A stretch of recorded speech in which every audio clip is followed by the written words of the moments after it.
What's going on, everybody? It's your boy ptkblam back in the building with another episode of the Shop Podcast. How is everybody doing out there in podcast world? Everybody watching live and everybody that's going to be watching on the replay. We appreciate all you guys hanging out with us every single week here at the Shop Podcast. As you guys can see, we're running a two-man game today. I'm sure Pong will jump in here shortly. But shout out to everybody watching live. I greatly appreciate you guys, and it has been a crazy week. What's up, BT? What's up, Ghost Fixer? Once again, retweet that link. Let everybody know the Shop Podcast is live, man. But it's been an insane week. We got a lot to talk about this week, chat. So get lit. Even if it is two of us, let's get this thing going, man. It's the best podcast to get all of this stuff on the weekend. But let me go ahead and pass this over to my brother, man. What's up, Fuzz? How you been? What you been playing, man? It's been a busy week.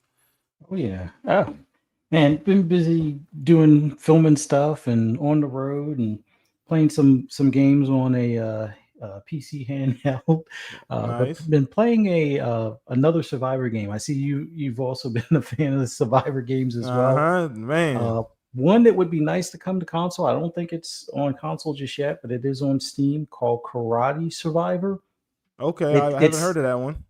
Yeah, that think of like Double Dragon, but like, in the Survivor kind of style, and you get like different moves, and you can chain moves, and you can use like objects around the map, and they drop teeth and money when you beat them up. So the money will allow you to buy other upgrades or other moves and things like that once you reach a certain level. Mm-hmm. And then the teeth are what will help you unlock like higher percentages on some of the drops and things like that. So been playing a lot of that.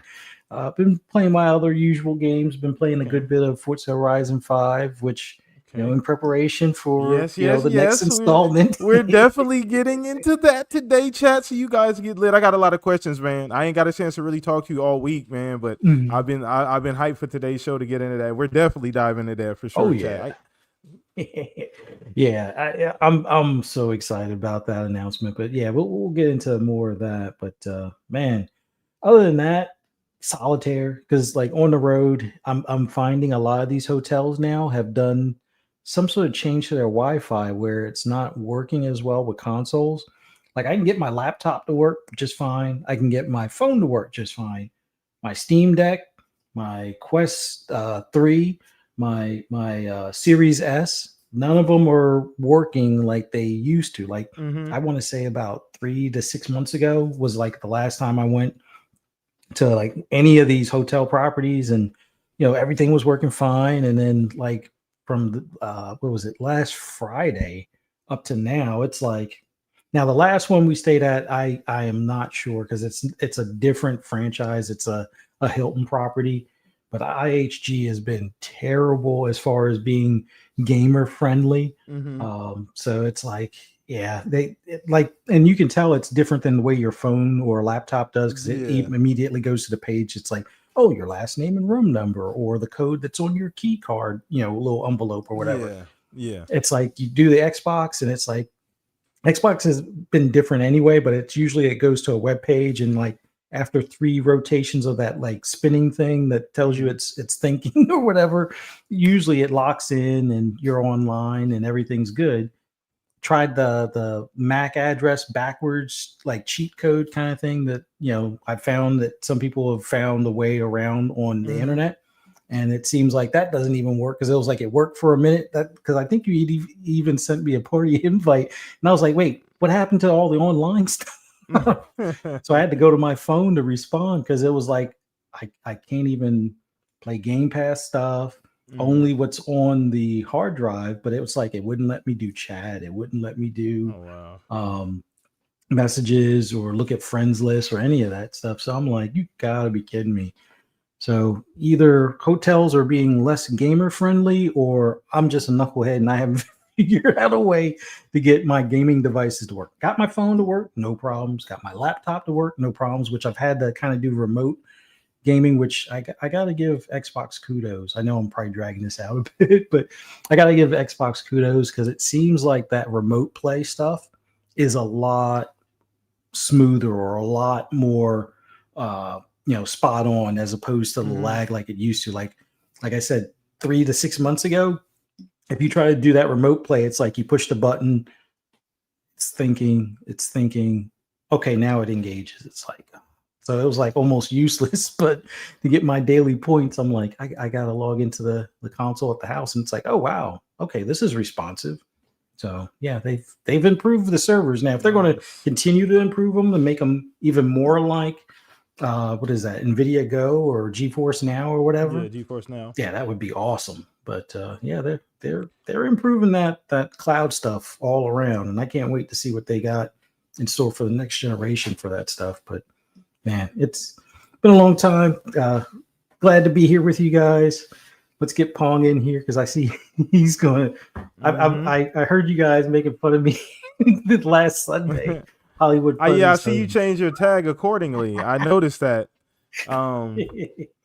So Pong, what's up, brother? How you doing? Sliding in here, man. How you been? You see, you see, he changed his name tag, right, Pong? Oh, I was gonna mention it. Like I was gonna say that right away. He must have listened to the show, and he's leading into the nickname because yes, Mr. Hollywood is with us. Mr. Big Time is with us this week. So it's good to have you back, Fuzzy. Awesome to be here, guys. Sorry I'm a little bit late. Don't like to do that, but yeah. Didn't quite realize what time it was, and I was like, oh shit. Okay, let's get in there. Anyways, yeah, great to be back, man. Happy to be here on a Sunday night. I'm glad I could make it. This was a close call, but I am here. What a week. And gaming wise, what can I say, man? I don't have a lot of time, so I am into these little games. Hey. And I gotta say, Deep Rock Galactic Survivor. This is top 5 game this year for me. Really? Whoa! This is the best. Minute. This is the best Survivor game I've ever played. Are you serious? Oh yeah, going that far? Wow. I'm going that far. Okay. Yeah. Let's just lock this in now, right now. Wow. Top 5 game 2025 this year. Yeah. And again, I'm behind. I haven't played everything this year. Obviously, this year's been rough. But I gotta say, like, just as like Survivor games are always addicting to me, obviously, as you guys know, but there is something special. This game's deeper than that. Like, so, this is one of those ones that you forget you're playing, a survive.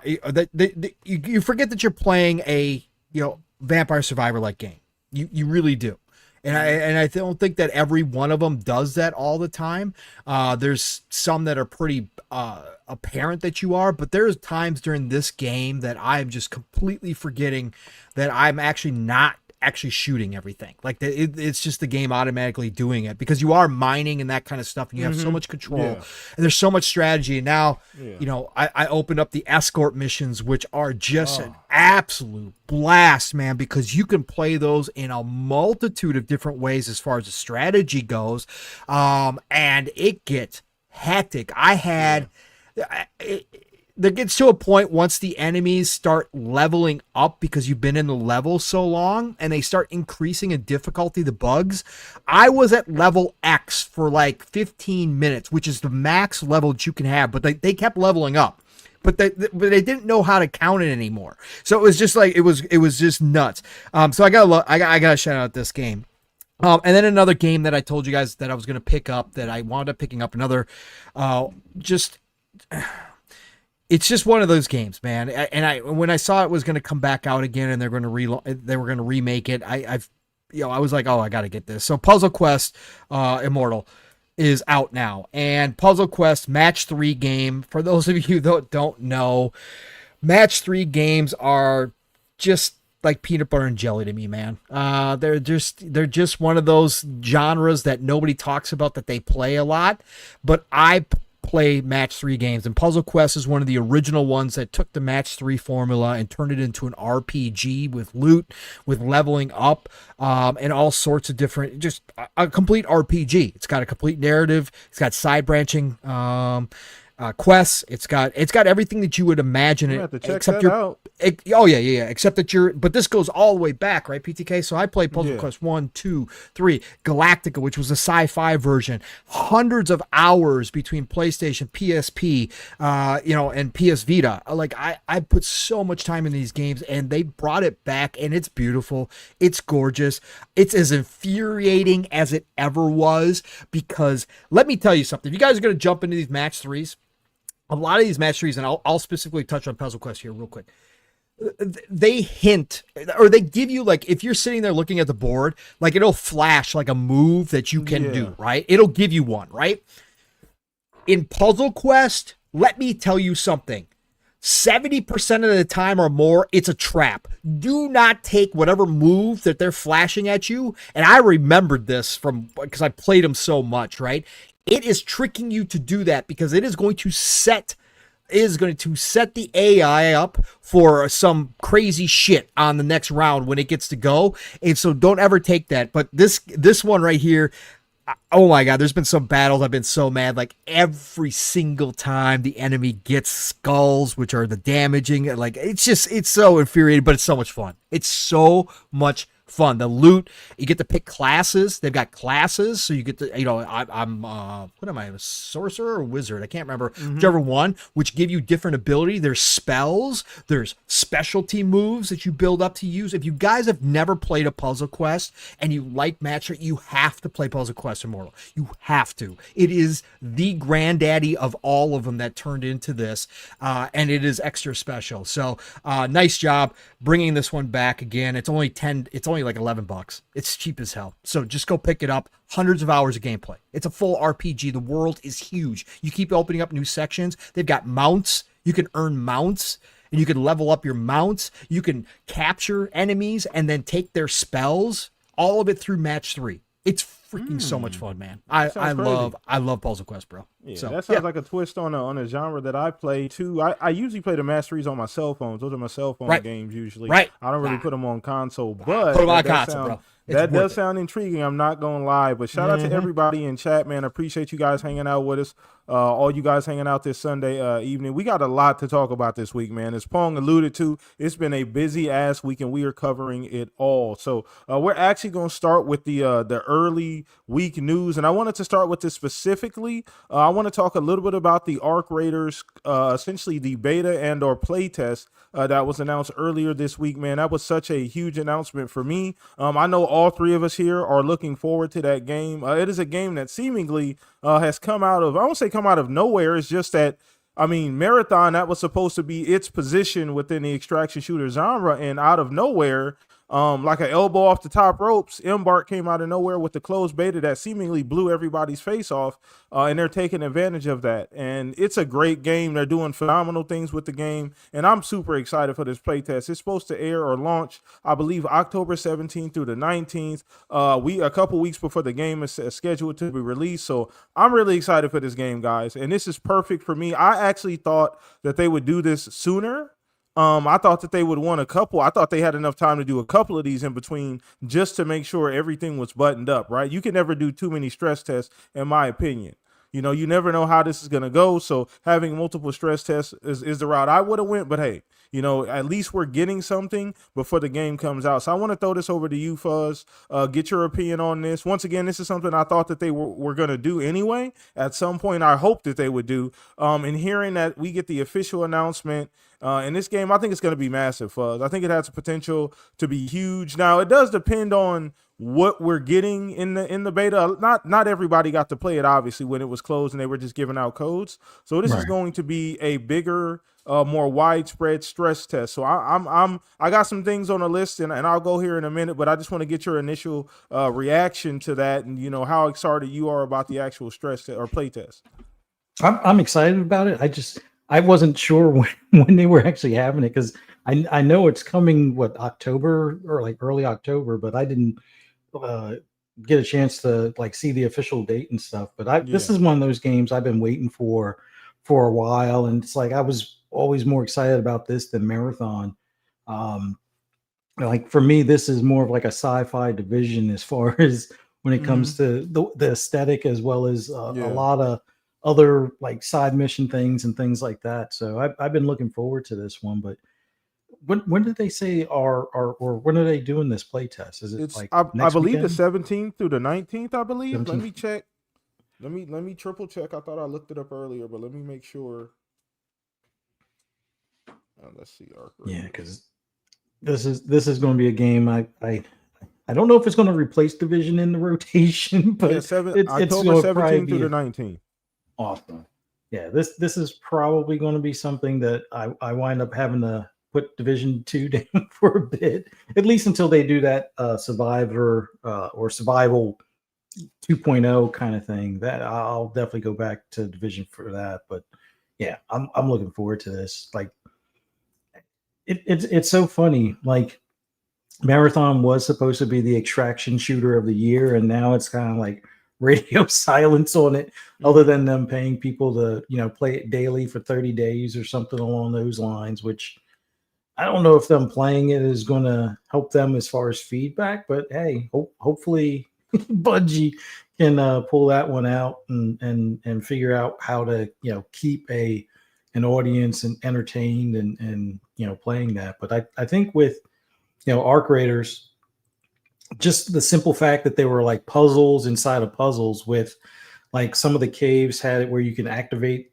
some sort of machine or some sort of computer, and they would give you like a blueprint or something like that for a drop. Mm-hmm. And then in the process, you're also activating like the big robot. So as soon as you exit the cave, you get that supersized alien robot that's hunting you down, and anybody else that just happened to be in the area as well, with instant burning lasers kind of thing. That I don't know if it's like a one-shot kill or not, but it seemed like it was for the one group that I was watching when they had the closed beta on Twitch and stuff like that. So yeah, this game, highly anticipated. That stress test is definitely going to be warranted, because I have a feeling this is going to be the extraction shooter, the kind of rule them for the most part. For I won't say even the casuals, because the hardcore are still going to play Tarkov, after every wipe. And as far as like there's going to be some Bungie fans that are going to be there day one for Marathon, but I think this is the one that's going to have the legs. I think this is the one that eventually everybody will gravitate to, kind of thing. So can't wait to give it a try. I agree 1,000%. I agree 1,000%. I've gone out on a limb, and this might sound crazy, Chad. I think this is going to do what Elden Ring did for the Souls-like genre. I think it's going to bring in a new crowd. It's going to blow the doors off the genre and allow just more casual people to play, because I think it's a great like balance of the two, right? It doesn't feel too overly serious to where you feel like, man, I don't really, I don't feel like I'm taking the game serious enough to be good at it. Like, you can still get in the game, have enough fun. It's a lot going on. I think a lot of that has to do with it was a looter shooter to begin with, right? So you had to build it a certain way. So they built a world up, they built characters up, and then they switched halfway through and they already had the world fleshed out. They already had all of those cool PvE things fleshed out. And honestly, we got to give Embark credit, man. And this is something I wanted to emphasize too, chat, because they're doing something that's almost unprecedented in 2025. They have a live action shooter, first person shooter, that is extremely popular and is thriving. And they are now going to also have an extraction shooter in a genre that's been extremely niche. That's probably going to be the best extraction shooter in that genre at the same time. That is extremely impressive for a company that hadn't made a game at all. These are their first two games for us. These are the first two games out the gate. You don't really get any better than this. So we talked about PlayStation having issues making one good first, live service game, and they got billions of dollars of R&D and people that have been in the industry for 20 years. And they can't get one out the door. Not to slander PlayStation, but this is just a prime example. They're getting two out of the door here that are extremely successful.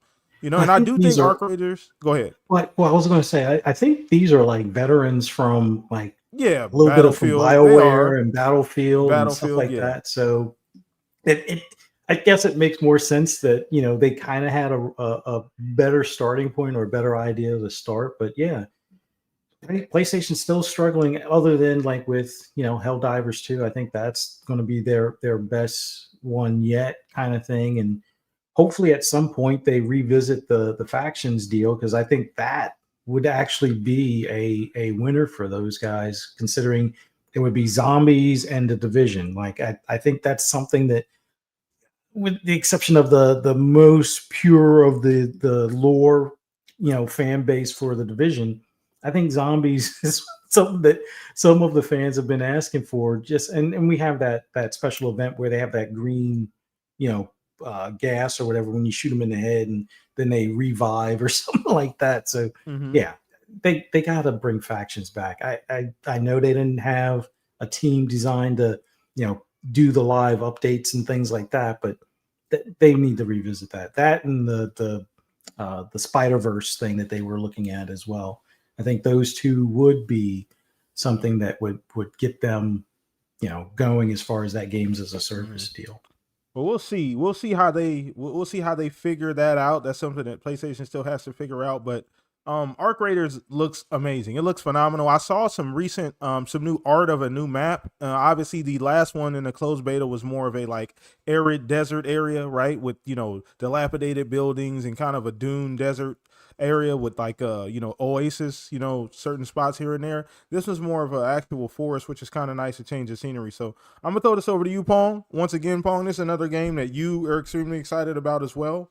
Yeah. We've all talked about this game many times, and we felt like this is what they probably should have done, and it's great to hear that they're officially doing it. This is exactly what you want to do, because I, for one, I'm of the mind that I think this game is going to be huge. I think it's going to be much larger than people are realizing. I can see it doing a couple 100,000 easy day one, a playtest. Easy at 250 concurrent on Steam, something like that, 300. I think it can easily do that. I think it's going to surprise a lot of people, especially if it's at least bare minimum as good as that closed beta was. So go ahead, Pong. What do you think just of the playtest? Yeah, we'll see. I'm happy for everybody. I don't need to play it. So, again, I played the closed beta. So I got enough to say that I was sold, and I'm all in. I'm going to be knee deep in Battlefield. So the only thing that's going to hold down this beta is going to be Battlefield, right? But we will see. There is going to be a very large group of people that are hopping back into the game, and there's going to be new people that want to play this game. This game was extremely addicting. Okay. And I'm not the extraction guy, right? and I'm not at all. Especially one that is a little bit more on the hardcore side.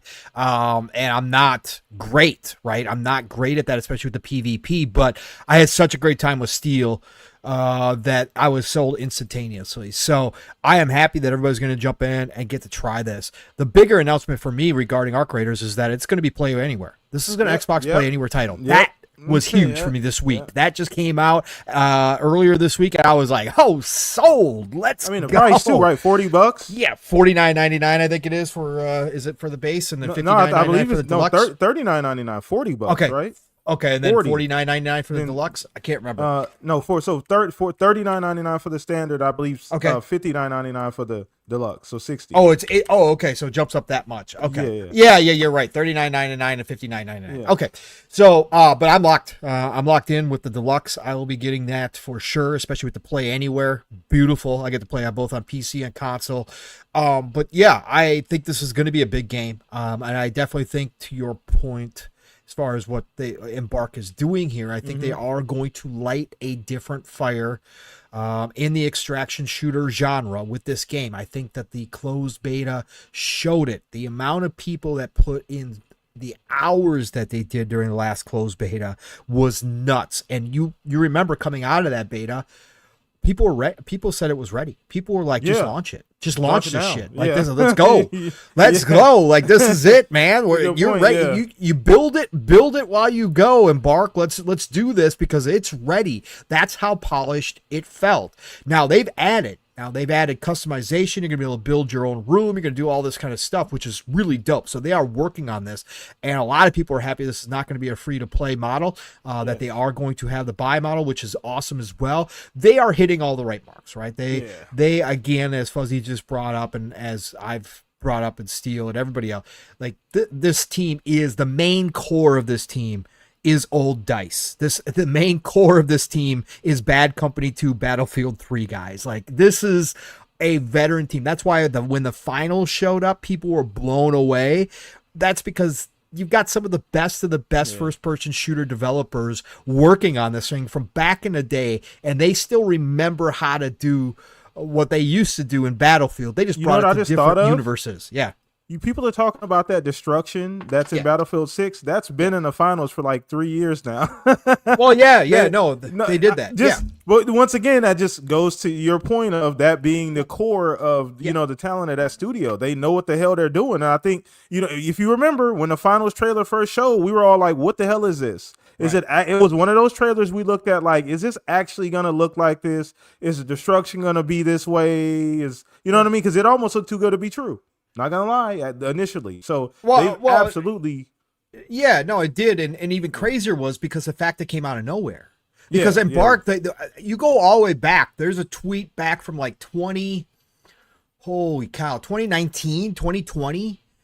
I think before the Xbox Series launch, there's a tweet. Maybe it's even back 2018. Phil went and visited Embark. Okay, he took a picture with the Embark guys, and they were talking Arc Raiders, right? The Arc Raiders was their game, their first game. Like that was the one that was supposed to be out the gate. And then all of a sudden, the finals showed up out of the blue. Like they just did a little side project. Like, hey, we're doing this little side project, this little free-to-play game that's going to help us kind of like go ahead and it's going to, create some, obviously some money flow for our team to help us finish off Arc Raiders. Oh, but by the way, we're going to make it one of the most competitive first-person shooters that the scene has seen in a while, right? That the genre has seen. And we're just going to do this out of the blue. And people were like, what is this? Free to play as well? It. Yeah, exactly. And I gave him money, right? I gave him money. Even though I didn't play that much, I gave him money, right? Yeah. Because I was like, I'm going to support Embark because I really wanted to see Arc Raiders, right? The finals was dope. I had a lot of great times with Steel and that too, but I knew it wasn't going to be a game I was going to continue to play, but I wanted to throw money at them. So I threw money at them. So I think that this open beta situation, giving everybody a chance to jump in that maybe did not get a chance, like yourself, PTK and Fuzzy, to get a chance to jump in and check out what everybody else was talking about and solidify if it is for you, that's going to be huge because the launch is going to be big. Again, the only thing that's going to kind of slow it down a little bit is Battlefield. Zappella and his team are pretty much knocking everything out of the freaking park. And I know it's not a Battlefield topic, but if you saw this week, people are already talking about because there's still people playing right now. They're testing it.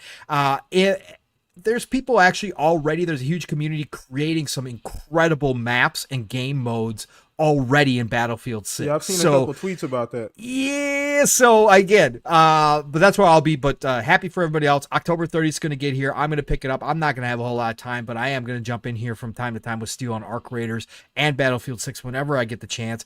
But yeah, it's going to be great for Embark, and they really do. Again, to go back to your point, PTK, they really do have a chance to do something special in a genre that has been pretty, it's a solid genre, but it's dominated by the top big dogs, and it hasn't really been changed a whole lot. Yep, and I think that Arc Raiders does change it up a little bit here, and has a chance to pull some away from your big boys, your black holes, and maybe find its own spot for sure.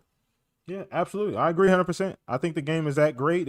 I think it's exactly what the genre needs. And it's a genre that, like you said, is extremely niche. A lot of great games, like you said, Tarkovs and those type of games, but they just haven't garnered the type of attention. And I really think this can be, now I know I said Elden Ring earlier and that might sound crazy right now, but I do think over time what they're building is extremely special. And I think it's unique.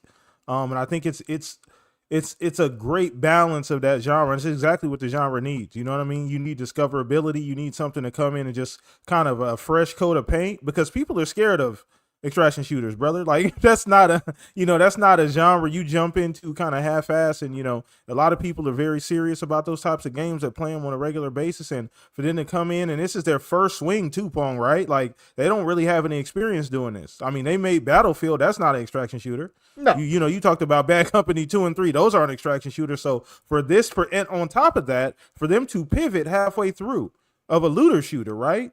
And I actually think if you think about it, Pong, that might have benefited Arc Raiders, right? In a long run, in some weird way, because, that type of game, it's a different type of game, but you actually build the game around this world, like a PvE looter shooter. And you have to make those changes and then you still have that like skeleton of a looter shooter, right? So I think it makes this game a bit more approachable. It looks closer to something like we play, like a Destiny versus like a Tarkov, which looks nothing like Destiny or anything. You know what I mean? Like, just from an aesthetically pleasing and aesthetics look, it still kind of looks like a looter shooter ish. While you're running around the world, it still has that feeling. So I think it can be very, very special. So chat, let us know what you guys think of Arc Raiders. Are you guys picking it up? You guys playing day one? I believe, like I said, we confirmed the date on that playtest is going to be 17th through the 19th of October. So let us know if you guys are picking that up, man. So on to the next topic, and this is another big one I really, really wanted to get into this week, and it's going to be Forza Horizon 6. As we know, we got the official announcement at Tokyo Game Show. This has been something that we all been waiting on. Now, some people had some unofficial heads up. Shout out to you, Pong. Shout out to you, Fuzz. But no, it's a great announcement. This is long time coming for Forza fans, and I think that's a big thing for me. The first thing I thought of was Fuzz. I thought of was Mav, and all of those Forza fans that have been wanting this for forever. So I'm gonna let you lead on this one, Fuzz. I got a couple specific questions, but I'm going to let you rock out on this, brother. One, we didn't get anything crazy, right? So let's make sure we get that out of the way. It was a very quick trailer, no actual gameplay or anything, a nice little CGI, which I'm okay with. This is the first time out of the gate. You don't need to show us a lot. Some people might have took points off for that. I didn't. I'm okay with this just kind of being a small, quick tease. Now, they also said earlier in 2020 or early 2026, we're going to hear more about this game. That immediately leads me to believe it could possibly be at the Dev Direct. So, take that with a grain of salt. I don't know, but where you at, one, on just the official announcement as a Forza fan, and then, on maybe seeing and hearing more about this early next year? Beyond excited. Like, I think the big thing is this has probably been the location that people have asked the most since this whole series has started. Sure, it'd be great to come back to the U.S., maybe do a major city with, some racetracks and, some decent highways and cityscape areas and things. But I think this is the one that everybody wanted, because you have the drift culture, you have the street race culture, you have JDM, as far as, like, people love tuner cars. And to have an area that's pretty much the birth of the tuner cars, outside of American Muscle, but they still even rock American Muscle cars out there. Mm-hmm. But, being able to see all of the, what do you call them? I can't even think of the name right now, but all the GTRs and all, well, they call them fair ladies and whatnot. But so there are some confirmed, what I believe it said KEI vans and cars, I believe, are confirmed. Yeah. So yeah, and those are going to be your smaller cars, although a lot of those are good tuner cars as well. Although I'm pretty sure people are going to make some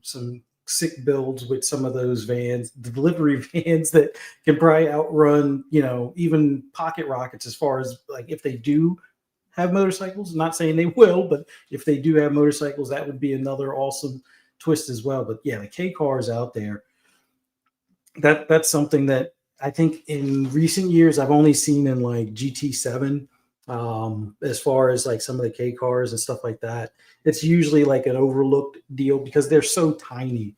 Like, they're almost like the size of, like, half of a compact car kind of thing. So, but having that capability and, probably doing engine swaps for those and seeing what we'll be able to, make of that it's just going to be awesome. But there are going to be some things I'm going to put together a wish list of things, I hope, and some of it doesn't have to relate to the location. Like, and I've said it before, I want the characters that we pick. I mean, a character creator would be kind of cool. I know that's not really racing, but a character creator would be cool. But I want beards, not the Santa beard. I want beards to be selectable for the characters at least and stuff, just for the fact that, the no facial hair thing makes me, think of basic training days where it's like, oh, you have to completely shave your discrimination.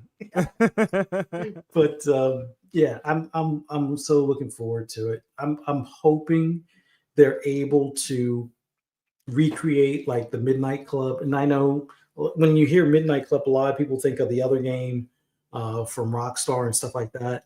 There was a real Midnight Club in Japan.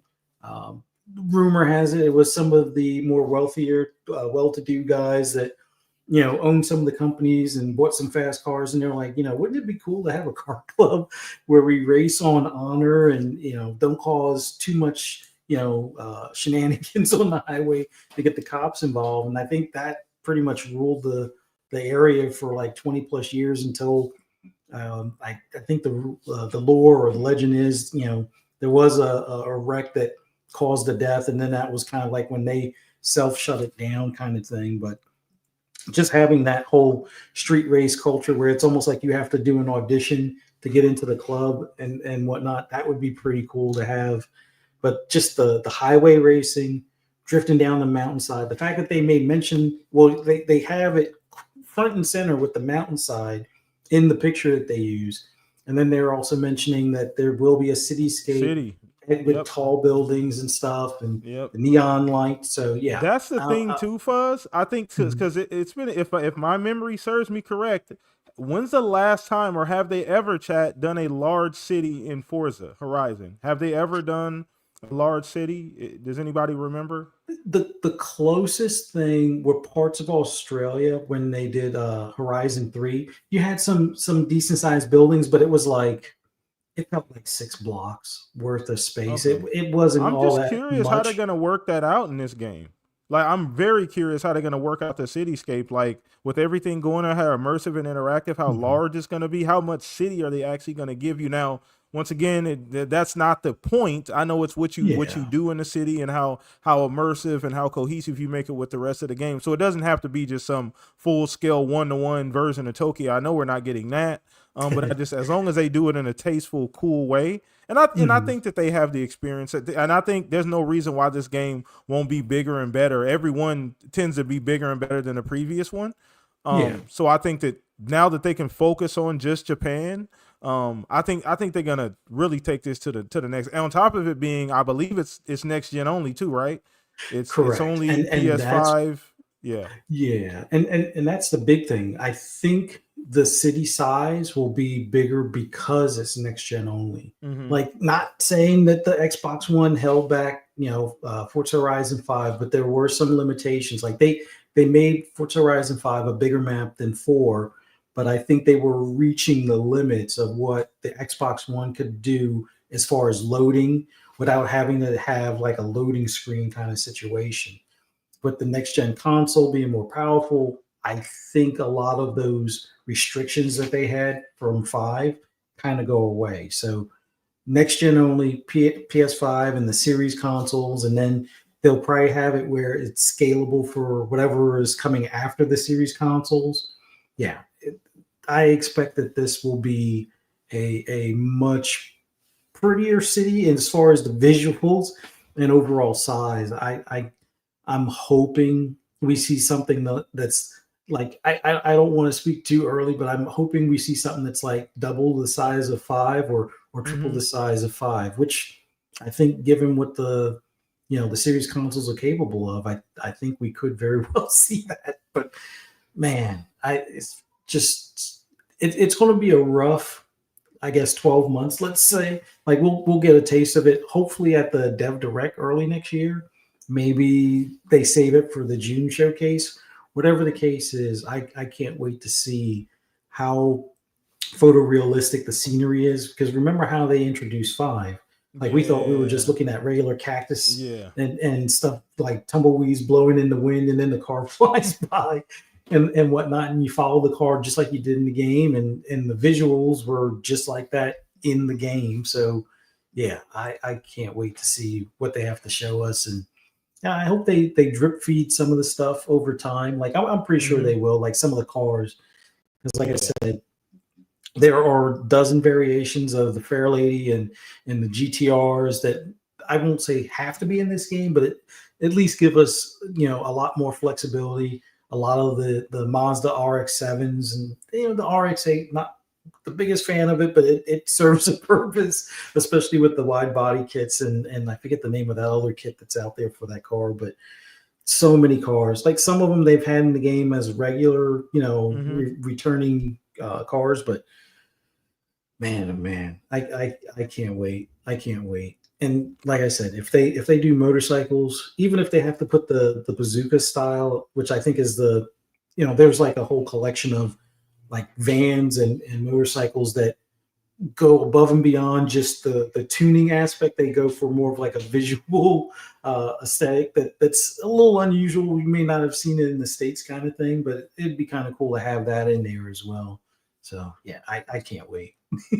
Man, I'm just super happy for you. That's the first thing I thought of. I swear to God, is you and Mav standing there with a big Kool-Aid smile. Now I did watch Mav's live stream, so he was extremely excited about it too. But man, this is super hype for Xbox fans, for Forza fans. Man, this is the next evolution of what seemingly is probably the best, not even close, arcade racer, right? Essentially, it's not even close at this point, and I think it's only going to get better. So there are some things that I am curious about as well too. That balance of city versus countryside, how they're going to do that. Obviously, the car selection, they've already talked about the KEI cars, but what other cars? How deep did they get into the tuner culture of Japan? How far do they go into that? Now, obviously, there's going to be updates. There's going to be festival stuff. How do they integrate that? I think they can do some very, very cool things. I can absolutely see like some cool collabs in the future too with some brands or just car brands in Japan, maybe even some car clubs, some car club DLC in the future, some cool stuff like that. I think that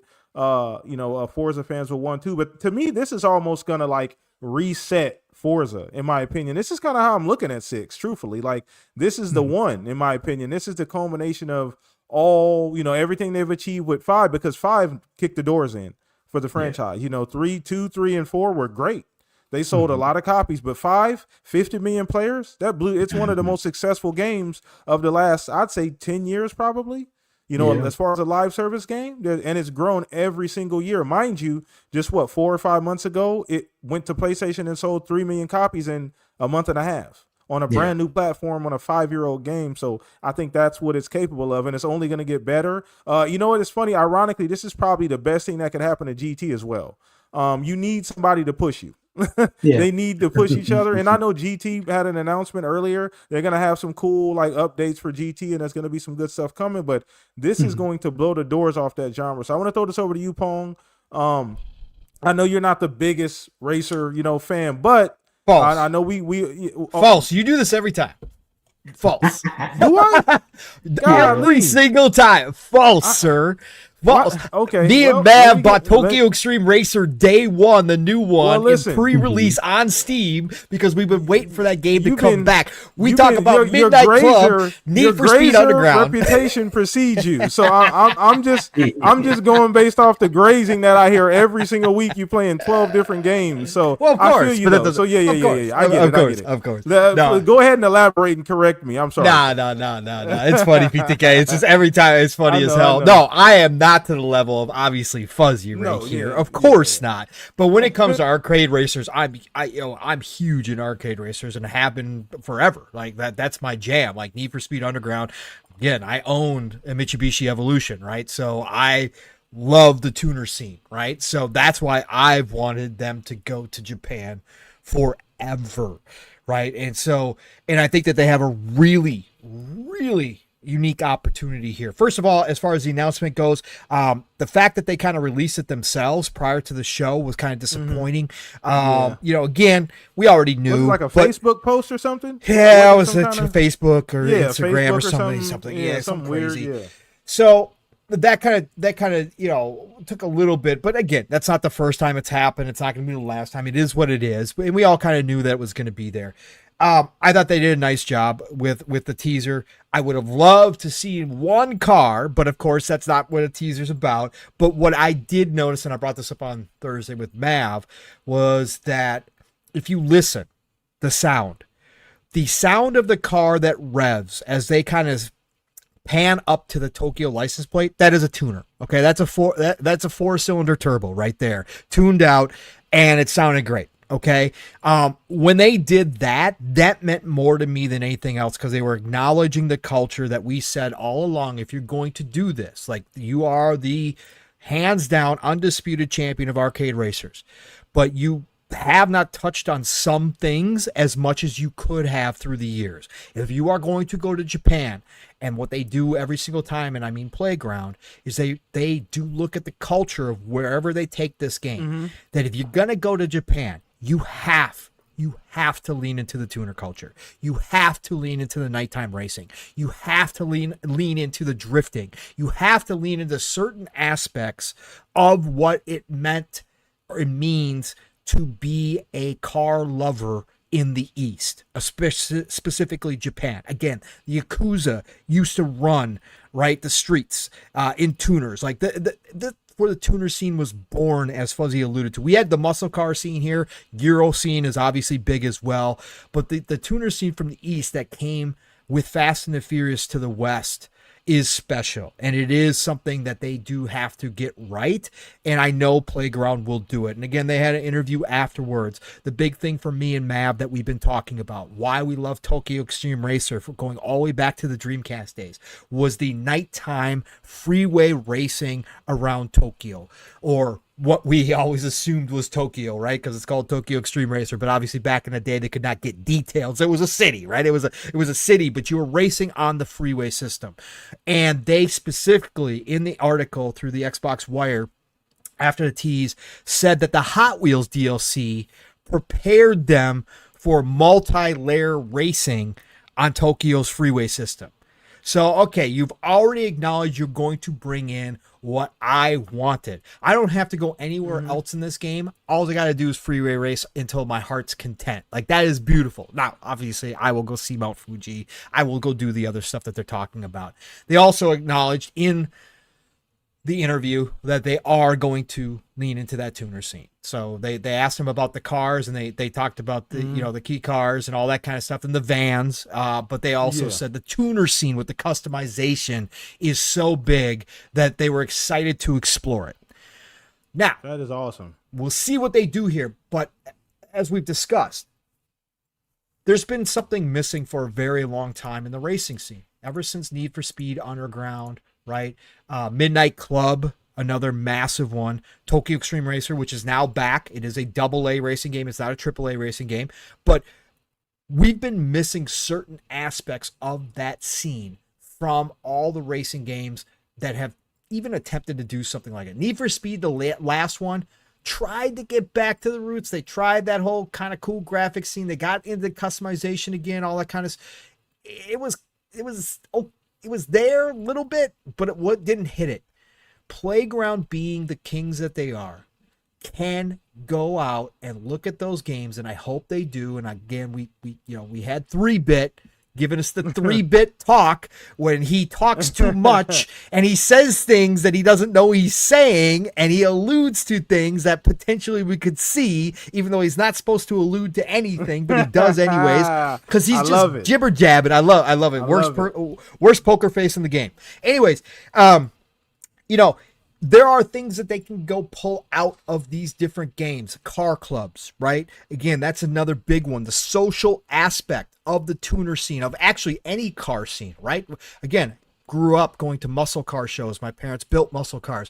So I grew up going to car shows all the time. That is a social aspect of it. And again, this is a social game now. 50 million people played Forza 5. Like, you can do some very unique things that we don't see in the racing genre because it's kind of outside of the racing aspect. Now, do I think they're going to do everything? No, of course not. But they can even go to Test Drive Unlimited, right? Back in the day, Test Drive Unlimited was dope. You could get out, you could buy, well, I mean, you could do this in Midnight Club too. You could do this in a couple of, but you could go buy properties, right? You could get out, you could go clothes shopping. Like, if they are going to do full-fledged a character creation system, because remember, 3-Bit said, hey, they know how to make good character models now because they're working on Fable.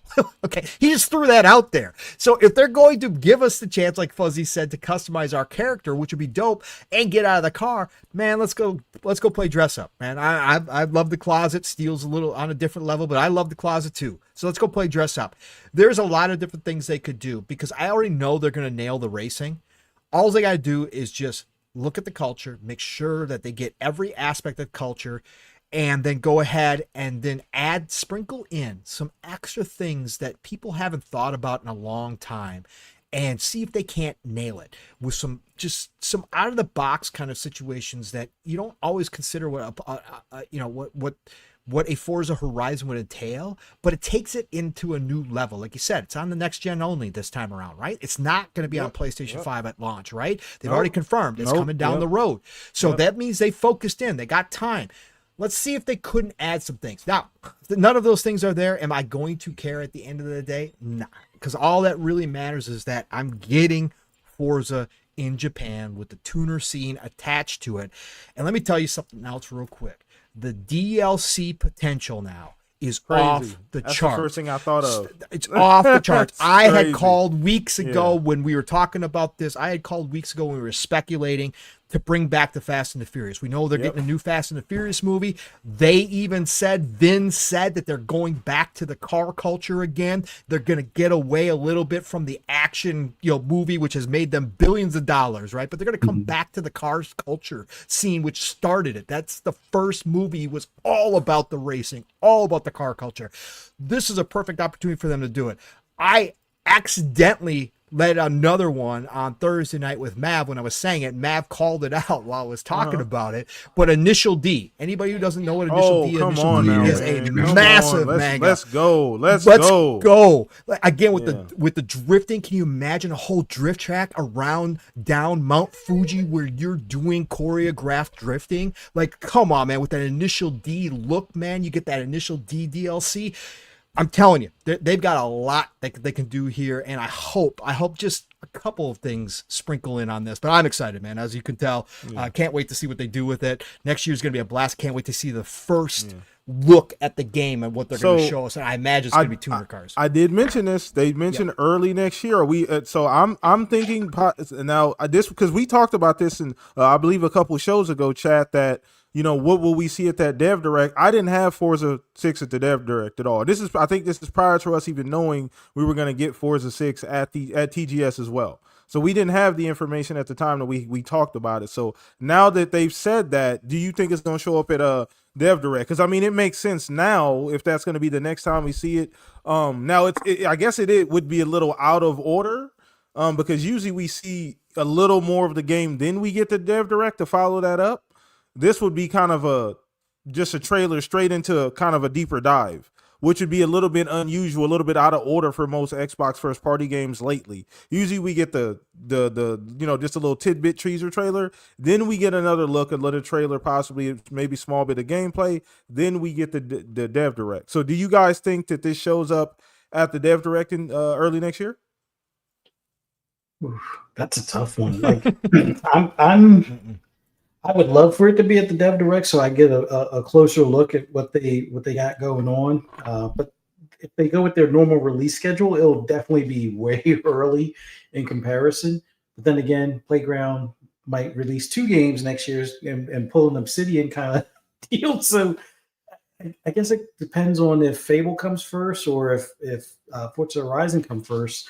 Because I kind of want to see if Fable makes an appearance at the Dev Direct, and maybe Forza, with it being a later release, possibly makes an appearance at the June showcase. But either way you look at it, my eyes are going to be glued to the screen kind of deal. But so I would like for it to be at the Dev Direct, because I'm between now and January, I'm going to be pulling whatever last bit of hair on my head out, waiting to see what they got to show us. So yeah. Well, so I'm saying that because just based off of what they said, right? Based off, we're gonna basically just paraphrasing here, where you guys will see more about this game early 2026, which means that if we take it literally, we're not gonna get a trailer at the VGAs or anything like that. We're not getting a second trailer or anything before the showcase, or the next time we hear anything about Forza Horizon 6, which I'm okay with. I'm okay with it, but like I said, it's a little out of order for the way they've been doing their first party games, right? Normally we get another trailer, it has a little bit of gameplay, then we get the deeper dive. So especially for a game like Forza, which people are going to have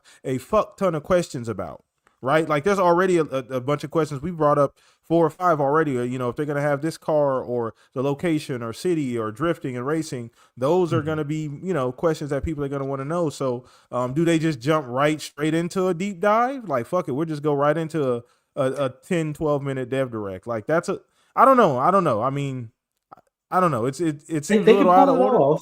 They could definitely, but because I don't think we got much lead up for 5. And you had Jason Ronald hinting to it, but I think it was like one of those surprise things. And I guess about the closest lead up was what we saw in the promotion for the Series X at the VGAs. Like they showed a car, but nobody really thought, oh, that's how Forza is going to look like driving through a desert or something along those lines. But when they showed it, it was kind of like that caught everybody off guard because they thought it was like real life pictures or video or something. So I don't know. It's going to be interesting. What you think, Pong? I mean, so before you get into that, Pong, shout out to Blue for the 5 gifted. Shout out to you for the 5 gifted memberships, Blue. Appreciate that, man. Always hanging out, rocking out with us, man. Appreciate that. But Pong, so you think that it shows up at the Dev Direct? From the language they used, yeah, I do. I don't think it's going to be the big blowout. I think that's going to obviously go to In Exile, obviously, but I think that we will get to see more there as promised. And I think that's the only thing that makes sense. When they said early 2026, I mean, that's still, 4 months away. Let's say that they hold it in January, right? That's still 4 months away. So yeah, they can get a slice together. And again, it's not going to be a massive blowout, I don't think, but I think we'll get that behind the scenes a little bit dev look at Playground. We'll see some of the model, how they show the screens as they talk to the devs, and we'll see some of the modeling. We'll see some of the new car models. We'll see how they modeled the cherry blossom trees and all that kind of stuff. I think we'll get a little glimpse at what the environment is going to look like. And then we'll get a quick first look at actual gameplay, right? Something on the road. I expect a tuner car of some kind, a race of some kind. I imagine, because this is what I want, is the first look at Tokyo City, since this will be the first time that they really do a full city. And I think that's going to be impressive because they already talked about the neon lights, etc., which means I'm assuming they're going to do that. And I think we'll get to see the seasons because they made a point to mention that they are going to have seasons, real seasons. Yes. So I think we'll get to see a little bit of that. But yeah, I think it makes sense that from what they're saying that we will get it that early in 2026 for sure. No, that makes sense. Like you said, so that I guess it changes for me a little bit of what I would have expected to see at the showcase, not showcase, but at least the Dev Direct. Because I didn't, like I said, I didn't have Forza 6 penciled in at the Dev Direct, so I guess that does take up a potential slot. So I guess we'll have that conversation a little closer to January. But yeah, no, this is super exciting. Though this is exactly how I thought it would go. This is exactly how I wanted it to go for them. Like I said, I didn't care much about seeing a whole lot. This is the first time. They're showing it. It's just nice to get confirmation, right? And start talking about it, in my opinion. So another question I had, and this is really just as a fan of the genre, and as you two, you guys have some car history here, especially you, Fuzz. What do you guys think is going to be the cover car? What car do you guys think they're going to have on the cover? You think it's going to be GTR? You think it's going to be maybe another tuner car? What do you guys think they're going to do with the cover? More than likely a GTR. I'm trying to think which generation. I'm thinking R32. But I'm trying to remember when they did the wagon. Actually, you know what? The one that's not the GTR, but the wagon version of that similar chassis setup. I forget what the thing is called now, but there's a lot of those between like what would have been like the Nissan Maxima wagon style car, but with like GTR running gear as far as all-wheel drive and the motor. I think that makes the cover car, because if they have that in the game, because that was like the sleeper hit kind of car. Like everybody knows a GTR is going to be fast, but nobody's expecting the station wagon. I mean, much like the what was that thing called? Not the Charger. What was the Magnum? Or yeah, I think that's what they called the Dodge Magnum. For everybody that loves the Charger, remember there was a Dodge Magnum station wagon, and people are like, "Why is the station wagon fast?" thing? I mean, there's always been fast station wagons going back to like the Nomad and stuff like that. But I think if they have that in there, I think that'll definitely be a sign that they've leaned into the car culture, gone with some of the sleeper hits, some of the lesser known cars that are, outside of Japan kind of thing. and having something like that on the cover would be huge. Now they may also put an SUV because there's going to be, like you can drift down the mountainside or you can just drive down the mountainside. And I'm expecting, I can't remember what they call it over there, but it'd be like the equivalent of a Mitsubishi Montero. I think they have the equivalent of the Montero and the wagon version of the Maxima / GTR style car. And I forget its name. I think those are the cover cars, unless they go Fair Lady, but I think those two would signify the culture of off-road Baja stuff that they kind of do there, as well as the family car that can outrun most sports cars kind of thing. Okay, I like that. Chad said RX-7 as well. I think that's appropriate. That would be appropriate as well. I can definitely see that. It's really, really cool though, man, that we're actually having this discussion. This is real, Fuzz. You being a Forza fan, all you Forza fans, get hyped, man. This is absolutely real. This is exactly what you guys have been wanting, man. Fuck everything else, man. This is hype, dude. I'm extremely excited for you guys, man. I'm gonna play as well too. Just because I wanna experience that as well. But Pong, cover car, man. You got any ideas? Maybe what car would you put on the cover? Well, listen, they've done some classics. I could certainly see. The GTR just rolled their final car off the line. They could certainly celebrate that, right? They just made the final car of Godzilla, so that certainly could be just a nod to the greatness between the GTR and of course the Skyline series from the older heads in here that love Skylines.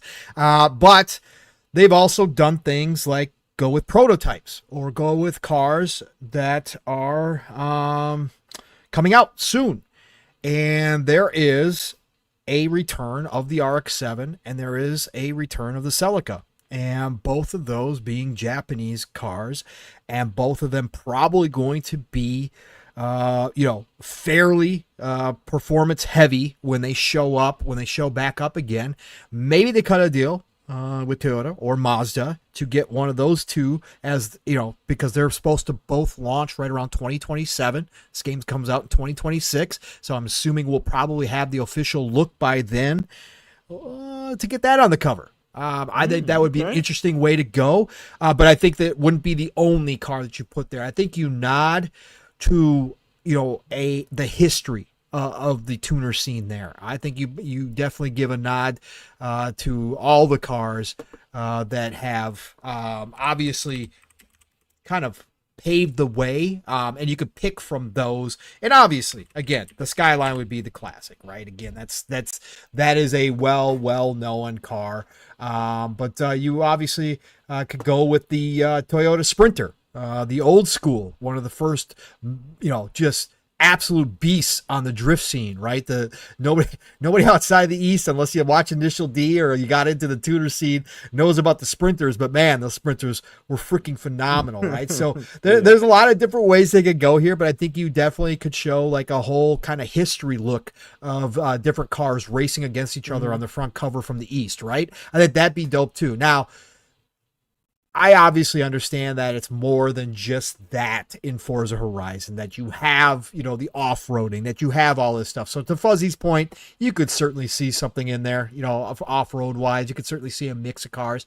But those are my initial thoughts on it. I'd love to see one of the new cars coming out, an ode to the return of some of these cars, because we've seen the Supra come back. Obviously, again, the GTR came back. There is rumors that Nissan is going to continue the Skyline. Now, nobody knows what that's going to look like, but there is rumors that that's what's going to happen. But we've had the return of a lot of cars with the return of the RX-7 and the Celica. I'd love to see one of those grace the cover as well. Awesome. Great damn choices, man. This is what makes this conversation so fun, because this is a conversation we've all had in our head for forever. You know what I mean? All amongst each other, just thinking that, wasn't sure if this was going to happen, man. So it's awesome. There's a lot of great choices. Chat had a lot of great options too. I like that Celica idea. I think Celica is super underrated. Masshold the new Prelude too. I totally forgot. Honda's come back with the Prelude too. Yep. Absolutely. Yeah, that is another one. Super, like you said, that's another one as well. So there is a lot of great options. Now, seasons is something that we talked. I know you just touched on it a little bit. That's interesting too, because that hasn't been in Forza for a while now. So it's kind of nice. they have the seasons, but it doesn't, like, for Forza Horizon 5, it pales in comparison to the ones for 4. Like 4 was very distinct. You had snow, rain, sunshine, and kind of like a mix of fallen leaves and sunshine and some rain kind of thing. With 5, it's mainly rain, sun, and there's snow on the mountain kind of thing. So you don't really see the snow like you would. Yeah, it's not as dynamic. Yeah, but man, going with the 4 seasons this go around, because Japan, I believe, gets all 4 seasons. They do. And watching the cherry blossoms like change color as well, like that, I think that's going to be the significant part. Like, I think that's what everybody's going to be like. I know it's a racing game and a lot of people take photos, but I think there's going to be a whole photography movement with this game after that.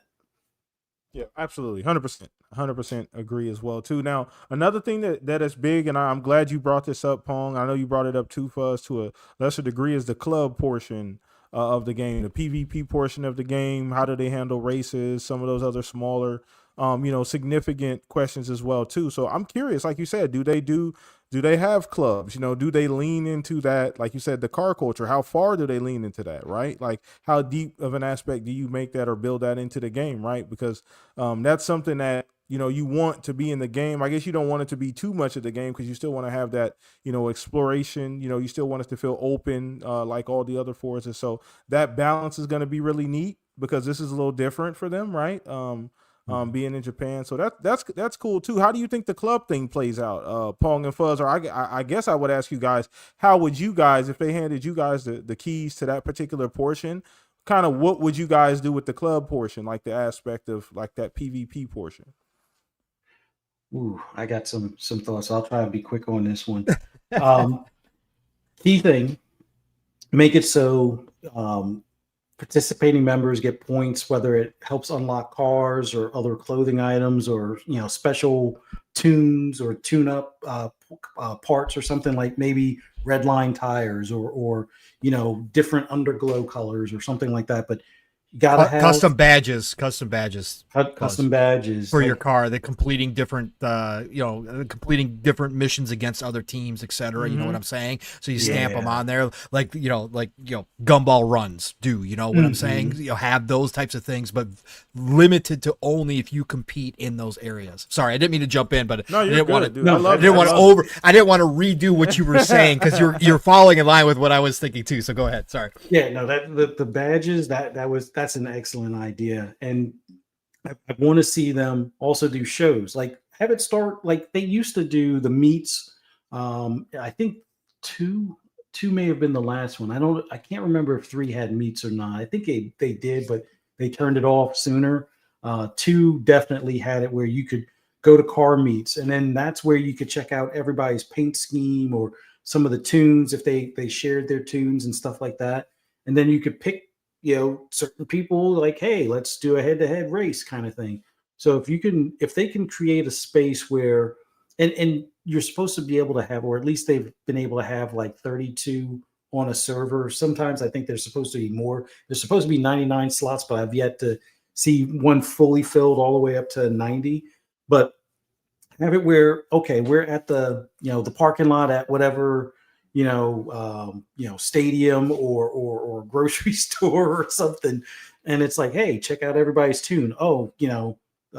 Fuzzy's group or Fun Speculations tuner group is there, and checking out the paint schemes is like, all right, head to head against Steel or head to head against Mav or something like that, and then be able to take everybody out to the highway, and then do like the 3 members that want to do it on each team go ahead and start their cars, at a roll and stuff like that. Like have it where you can challenge other groups, sort of like they did in Drive Club, but Drive Club was more of like circuit racing, like what already exists in Forza Horizon and stuff.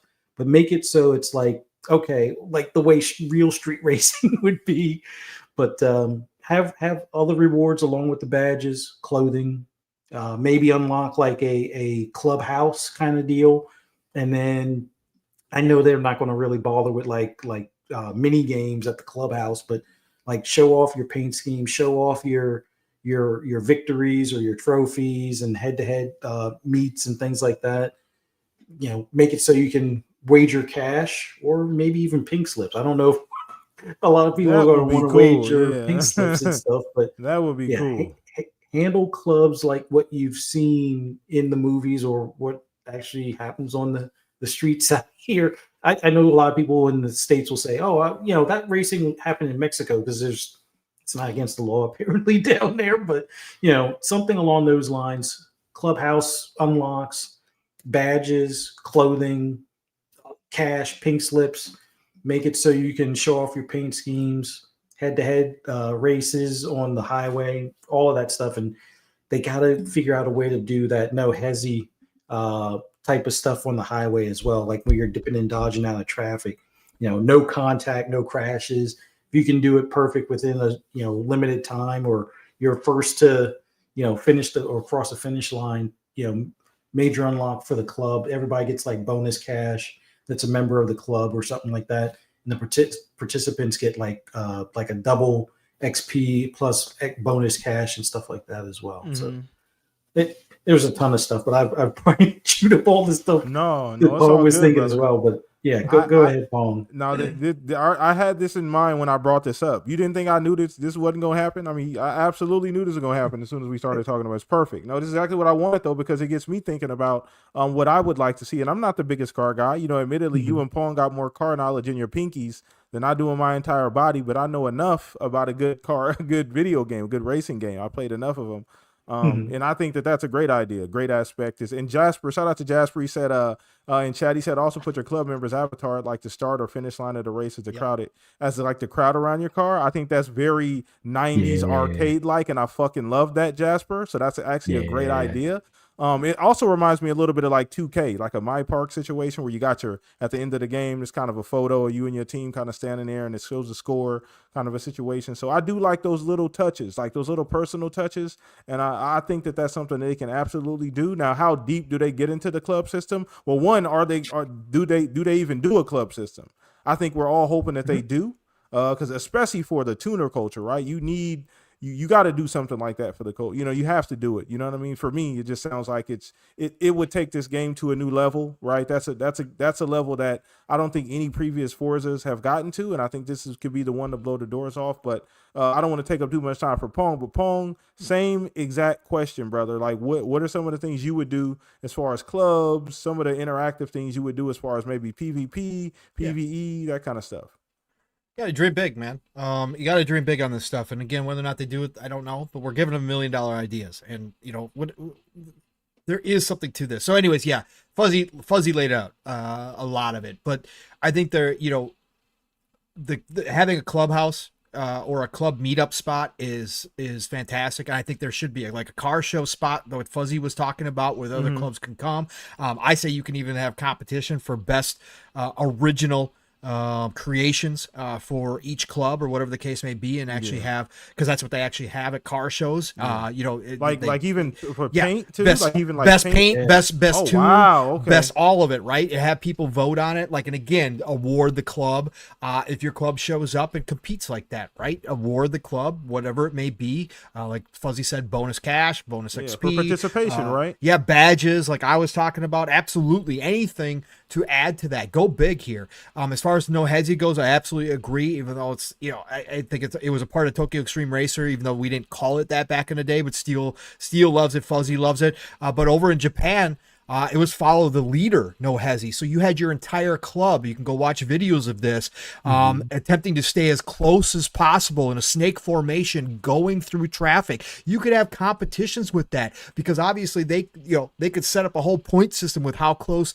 the team sticks to each other, what kind of average speed they have through traffic, all that kind of stuff. Because again, that was a massive part of it. I think that would be huge. Having a custom spot where just the club can get together, where you load in, even if nobody else is there, you load in and you start out at a big garage, right? And everybody's favorite ride is right there, right? And you get to pull out, you can walk around and look at them, or you can just pull out, but you get to see your club's rides all hanging out in the same spot, right? Super cool. Yeah. All that kind of stuff. Have banners hanging up, right? Personalized banners for the club up in the background. Have your trophy What do you guys case, think about sharing, all that kind of stuff. like tunes, being able to share a tune card? You know what I mean? Like that's a standard. Yes, absolutely.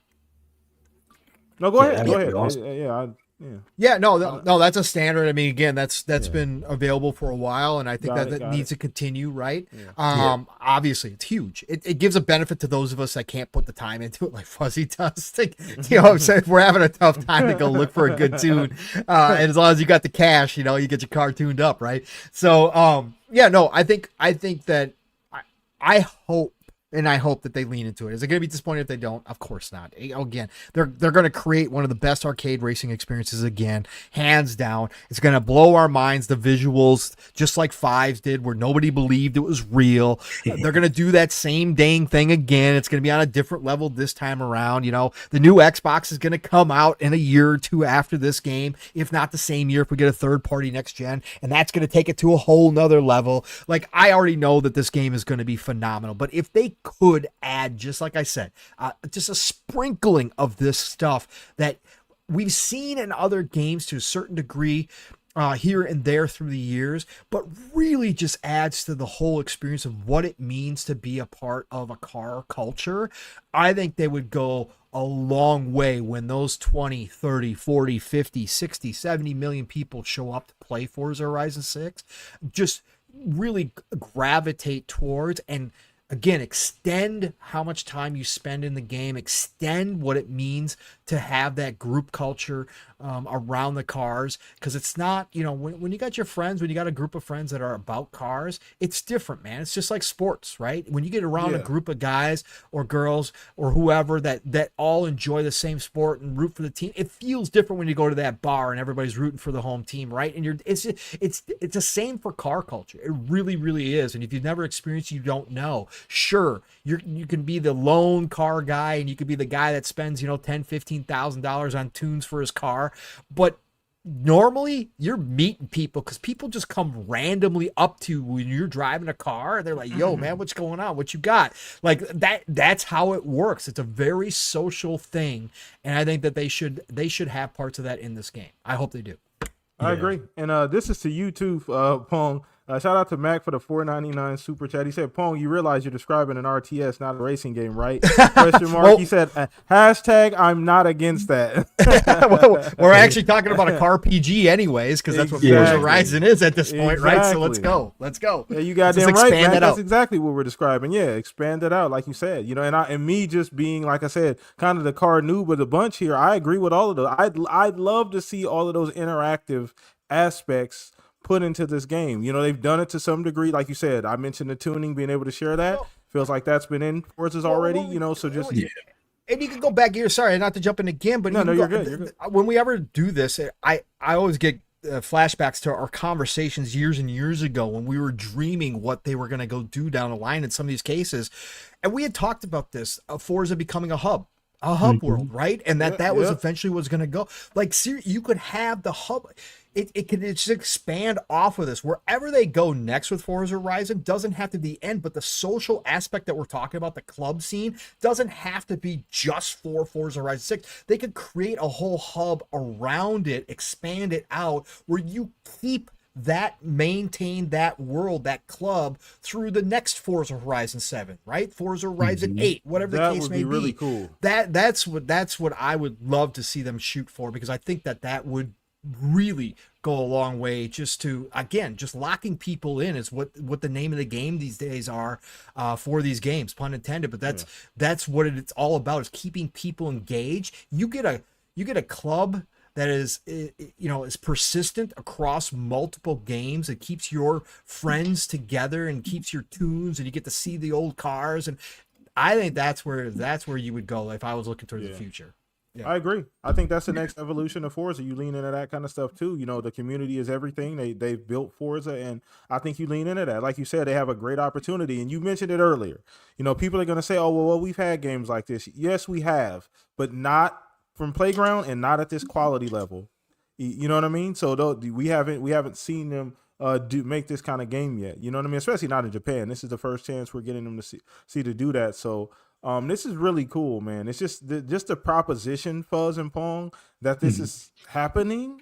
I think it's just crazy enough on its own, right? Like, just thinking about, you know, where they could potentially go with this. And Chad had some great some great questions too. But Fuzz, is there anything you want to, before we change topics here, anything else you kind of want to mention that I didn't get to when it comes to Forza Horizon 6 that I might have glossed over? No, I'm just I can't wait. I know I'm going to be heavy into NASCAR 25 next month when it comes out, but like I think this is going to be the culmination of a lot of things I've been looking forward to, and if they nail that social aspect, I think at that point, like Pong's idea, make it a hub, continue it on, and it's like you go to the hub, you get a ticket for the airport to go to the next game or the next location or something, and you have to make the arrangement to get your cars transferred over or something along those lines. But yeah, the social aspect I think is the thing. Like Pong said, keep people engaged so that way you're not necessarily selling more of that microtransaction aspect of it. Like they still have the car packs and stuff, but the social aspect, just make it fun where it's like, all right, game night Friday, everybody take to the highways, get your best painted car out and your best tune, and let's go.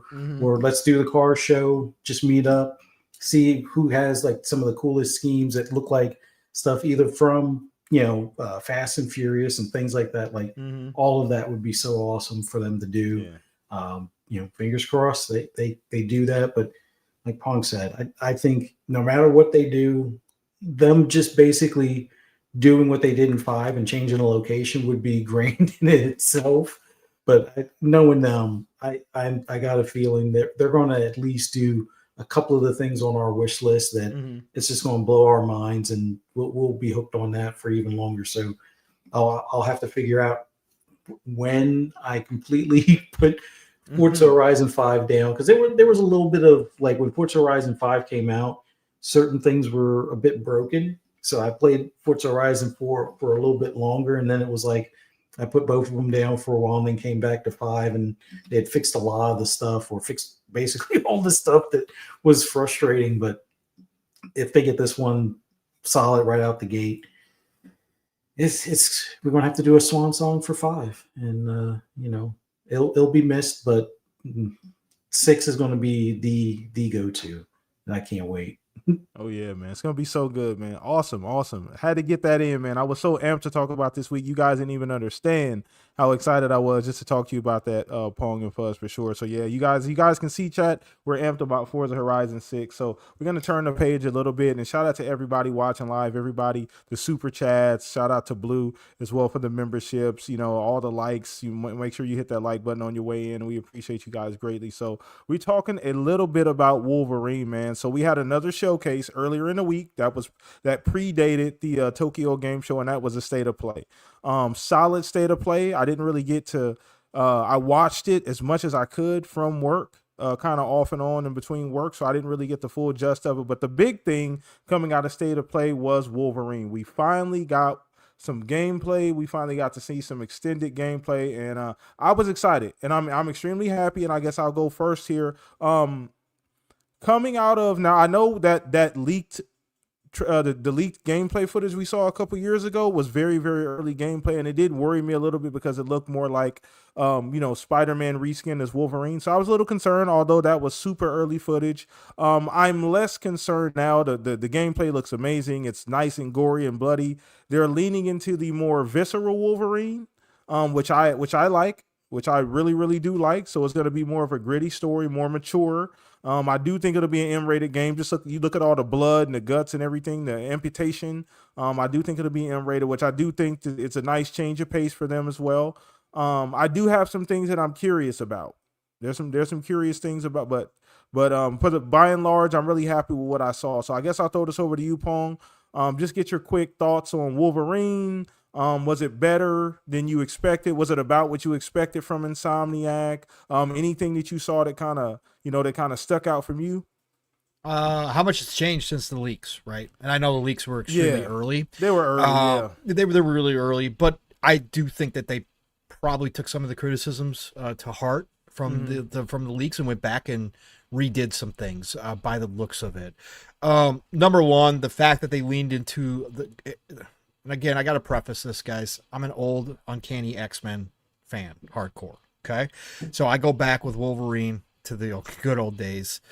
And so I have a hard time with some of this stuff. But anyways, because there is parts of me, because I don't do comics like that anymore, but there's still parts of me that wish I saw certain things that I don't see. So it's always hard for me with this stuff. But number one, that they leaned into the gore was fantastic, right? Again, we've already had Wolverine games, again, Origins, which was excellent.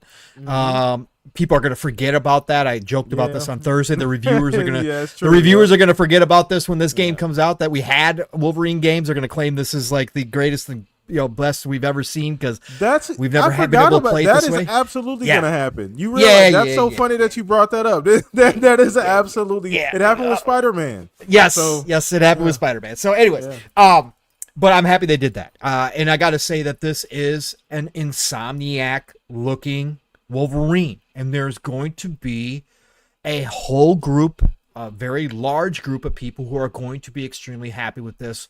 This is probably going to hit mid 80s to upper 80s because it's Insomniac, and of course it's going to come out in quality. And there's going to be a whole group of people that claim it's game of the year. And that's great. Again, Insomniac has a formula for their superheroes, and that's not to slight them, because they, just like we were talking about with Playground, have become kind of masters of the superhero genre with Spider-Man, right? So it is what it is. Like, they know what they're doing, but you can tell it's an Insomniac game. I was happy to see what I saw. I still need to see what movement they're going to have with him across buildings, because that was one of the main criticisms. The claws in the wall and the jumping across the buildings was kind of wonky and didn't look great. And so I want to see what they did with that. This appears that it's going to be set in different locales with big set pieces. So it's going to be much more enclosed environment. It's not going to be, I don't think, again, we need to see more, but just from the impression that I got there, and they talked about going to different places like Japan, etc., that it's not going to be the giant open city that Spider-Man is, right? So I want to see what they do with that. I want to see his progression. Are we going to have progression? Because how do you progress Wolverine? Right? You've already got him in the suit. He's got the claws. He's already an X-Men, obviously. So he's already kind of OP, right? He's that dude already, right? Mm-hmm. So how are you going to progress him? Are you going to give him different combos that you open up? Are you going to give him different, there's things like that I need to see fleshed out here. Is this a game that, to me, makes me want to go buy a PS5, even as a Wolverine fan, as an old X-Men fan? No, it doesn't. It's not necessary for me to do that. But again, that's just me. I'm just going to say that for myself. But I think it's going to be a good game, and I'm very happy about it, that they decided to lean into what Wolverine is and not try to dance around what he is. Now, I got to still see more on that aspect too. Omega Red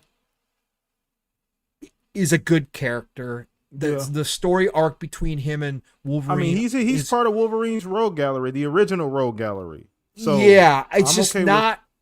I'm okay with it, right? And I understand. I explained this on Thursday too. I would have rather seen here the classic Sabretooth and Wolverine fight. Oh, absolutely. When people, if you ask people who's Wolverine's main nemesis, Sabretooth would be 100 times. Like, nobody's going to say Omega Red. Okay, no. Again, if you're deep in the lore, like sure. We are. Okay, maybe, right? Again, but Sabretooth. Now, like I said on Thursday, I kind of understand. Now, there was a glimpse of Sabretooth here, so I got to see more of that, right? I kind of understand, because Omega Red was specifically developed to kind of counter Wolverine, right? They came up with a different metal like adamantium, but it's different, it's malleable, so he is impervious to a lot of Wolverine's attacks, where Sabretooth just took them, took the claw, like, again, it was just so I kind of understand why the devs went this way with Omega, but I was a little disappointed. I wanted to see that brutal beast on beast kind of battle between him and Sabretooth, because those two are like they're shadows of each other, right? And technically speaking, they are shadows of each other. And I just thought that was like the perfect way to set this Wolverine game off, would have been with a glimpse at a Sabretooth battle. But that's okay. They did do that. Again, that's one of those personal things as an old fan that I just kind of wanted to see. Mystique reveal was cool, but she looks terrible. I hope they fix her. She looks awful. So that was, but that was nice to see her, and I liked how they brought her in, very quickly. But it was kind of a nice surprise how they did it. So I like that.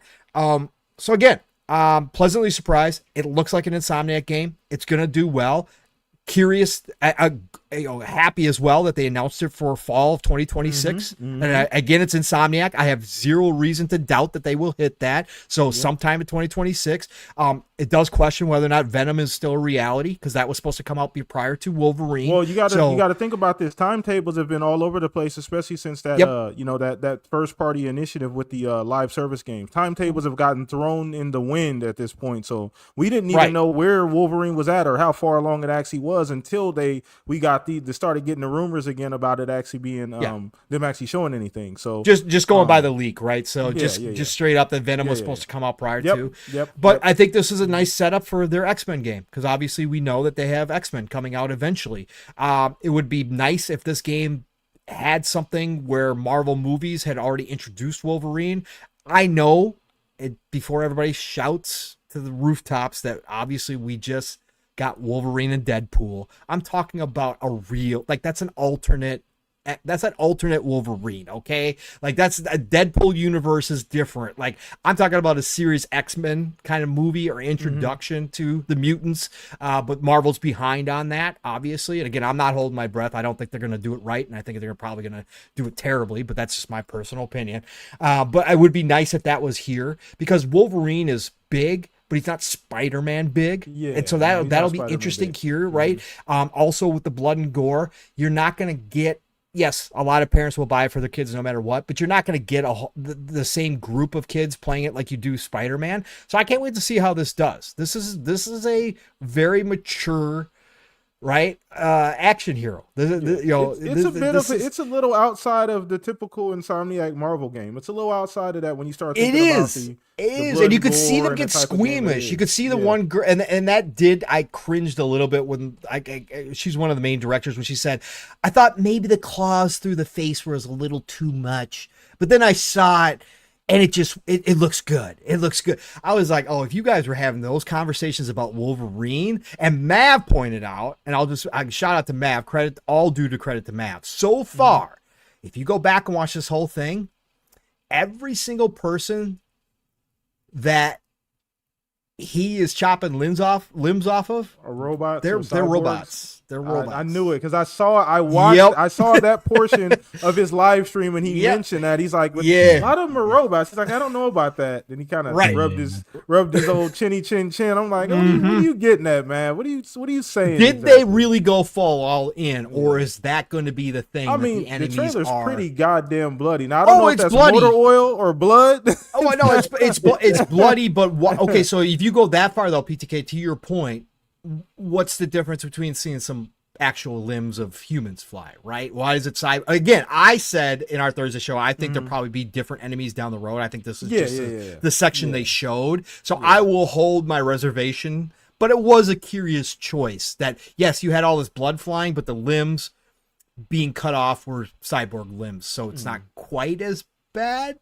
Like, again, it's like, how far do they not want to go in this game versus how far did they want to go? That is because again, this is Wolverine's identity. This is not a guy who, is Batman and tries not to kill people. Okay, this is a dude who is going to chop off your limbs, who's going to stick his claws through your heart, and he don't care. Like, that's the mode he's in. So, I'll wait and see what they got to show us, but it was a good first showing. I thought they did a nice job, especially coming off the leaks. Like I said, off the leaks that did not look good. I'm waiting to see what other characters are going to draw in. Again, there was rumors that Jean Grey is going to be here. Now that's my girl. So we're going to have some big conversations if I see her and they haven't done her right there. The artwork wasn't quite up to par, but we'll see. So, but I'm curious what other characters going to bring in, and how this story is going to unfold. And like I said, the main part is movement, progression, what does all that look like? That's what I'll be waiting to see next. Good point. I'm glad you brought up progression too, because like you said, what does that look like for a Wolverine? You can see it in Spider-Man with his different abilities, the different gadgets, the different things that he can do. Wolverine is a lot more straight up, a lot more of just black and white, right? Yeah. Straight He's to got the his point. claws and his senses. Claws, his consensus, his healing ability, and that's about it, really. And his temper, right? And his fierce temper. That's about it. So like, how do you do that? How do you add that to the game? You know what I mean? So that's really, really cool too. So yeah. That's and another thing I think that's going to be interesting too to tackle. What is this going to look like in the long run? Because once again, this is not a live service game. This is them going back to the tried and true formula. How is that going to look? Is to what's his name? To Toki, or what's his name? Hiroki the money Totoki. guy, Hiroki Totoki. Yeah, I mean, is this just let's get this one out? Like, is this one of those? Like, I know we're not trying to go back to this formula, but we got to get something out here. We got to get something out to get people excited. So I'm curious, are they going to do, now I'm putting the horse before before the wagon here, or the wagon before the horse here, but I'm just curious what that's going to look like. Are they going to do anything outside of just keeping this a 25-hour, 30-hour campaign? Or is that going to be it? Or are we getting some other mode? Is there going to be multiplayer? Is there going to be anything like that attached to this game? Or is it going to be just straight 30-hour, 35-hour campaign? That's it. I think it's gonna be straight up. Straight up DLC. Maybe DLC. Maybe some DLC. Yeah. Yeah, because new characters. Again, you could do a lot with DLC. Correct. Yeah. That's a good point. Good point. Okay, so Fuzz, man, same question, brother. Obviously, we got Wolverine. Like I said, just by my estimation from what I saw, it did look good. I have some similar questions like Pong does, as well as things down the road. But I think by and large, I was really excited for what I saw. Like I said, I love the action. Super curious, like you said, about the scale of the game, how big of a game it is, how linear is it going to be?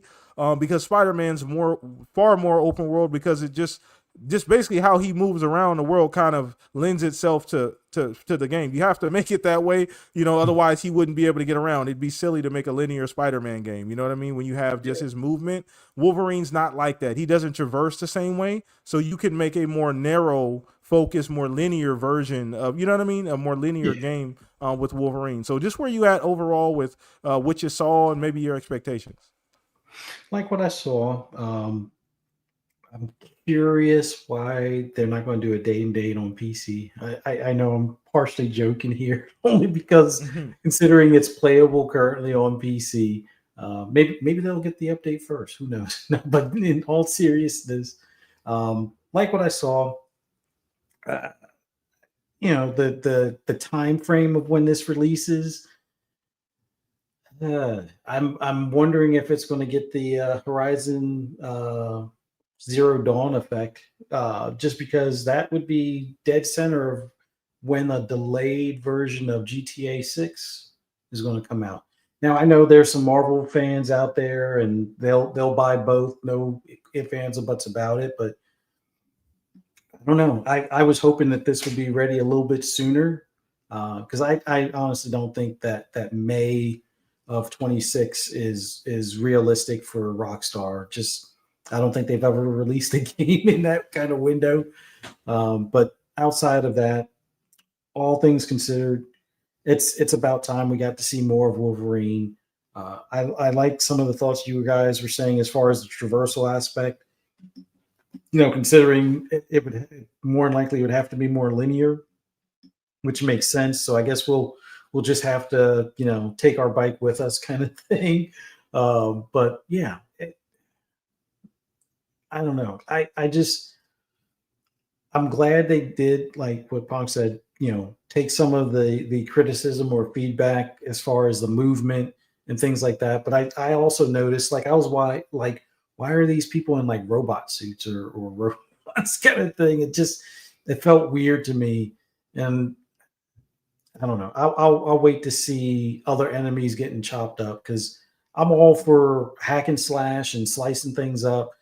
And if you're going to have that kind of violence, even though it's not, you probably can't do it as frequently, but if they're going to have that in Ghost of Tsushima and Ghost of Yotai, why not have it in Wolverine? Like, I know it's a different studio, but for God's sake, like, lean in, make it. Maybe what we saw was the rated for teen version, and for adult players you can unlock all the gore. Like maybe that was like 50% gore or motor oil or whatever, as far as the robot slashings. But yeah, they definitely, considering other games from Sony are going to have gore in it, they need to have as much gore as possible. Like don't let Ninja Gaiden 4 show you up. Like go aim for that target as far as gore is concerned. And for Wolverine, that would be, the way to go kind of thing. But it definitely looks like it's been improved since we last saw anything. The release date and release platforms, I don't know.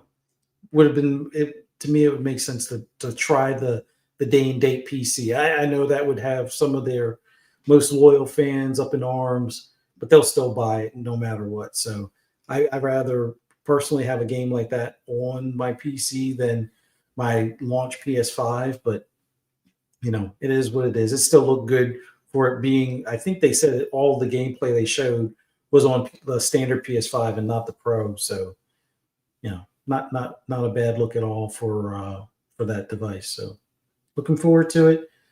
Probably will wait until it's on sale. I'm not always a day one buyer. Like Ghost of Yotai might be my last one for them for a while at launch kind of thing.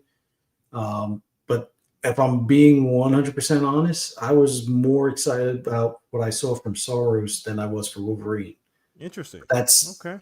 It's I know it's a totally different genre, totally different game, but for the size team and what I saw with Soros, I was more impressed by those visuals than what I would expect normally from Insomniac and a Marvel title. Just saying. Yeah. No. Once again, it's I'm excited to see it. You know what I mean? I think it's one of them things that Wolverine had been on ice for so long. We just had heard nothing from it. So I'm not overly excited. I know it kind of blew up and it, dominated Twitter for a couple of days, but I'm just happy to see it still being made. One, because I was a little worried for a little while. I was a little worried that it wasn't actually going to come out or was going to get delayed even further. So I was glad to see that it does exist. So yeah, there's some questions about it that I do have, but I do like the fact that people are excited about it. But I do have another question in general about the overall showcases that we got this week. So I know us here and a lot of us here in chat are Grazers too. And shout out to Cork. He just popped in. What's up, Cork?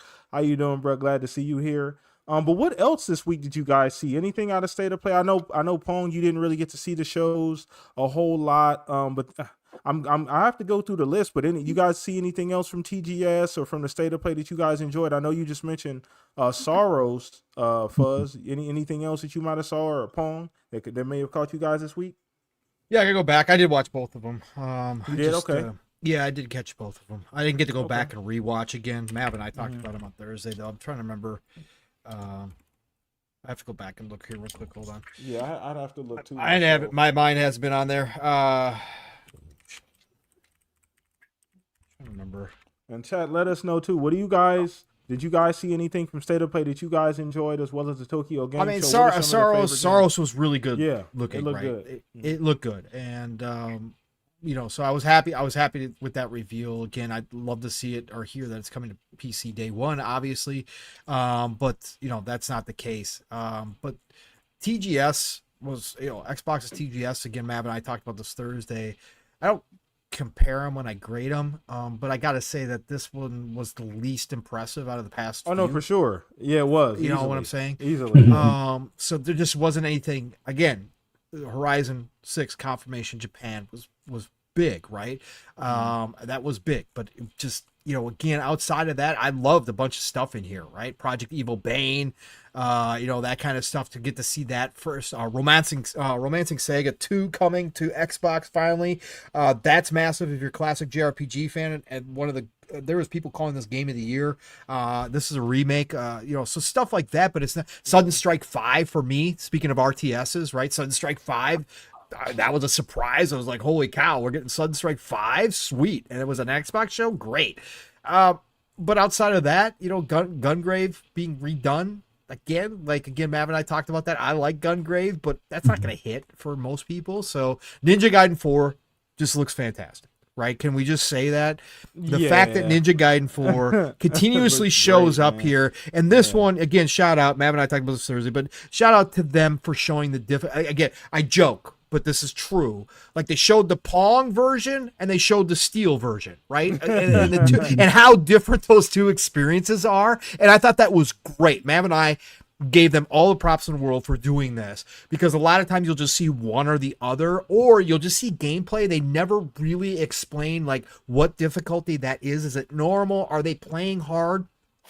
But the two experiences are vastly different from each other in these types of games, right? So they given the Pong version where I can go in and button mash and I can go have my good time and I don't have to worry about dying every other second from one of the other dudes hitting me from behind, because I don't like they. But then you want to be Steel and you want to brag about how damn good you are all the dang time, right? And you want to show off and you're going to have clips online and you're going to do all.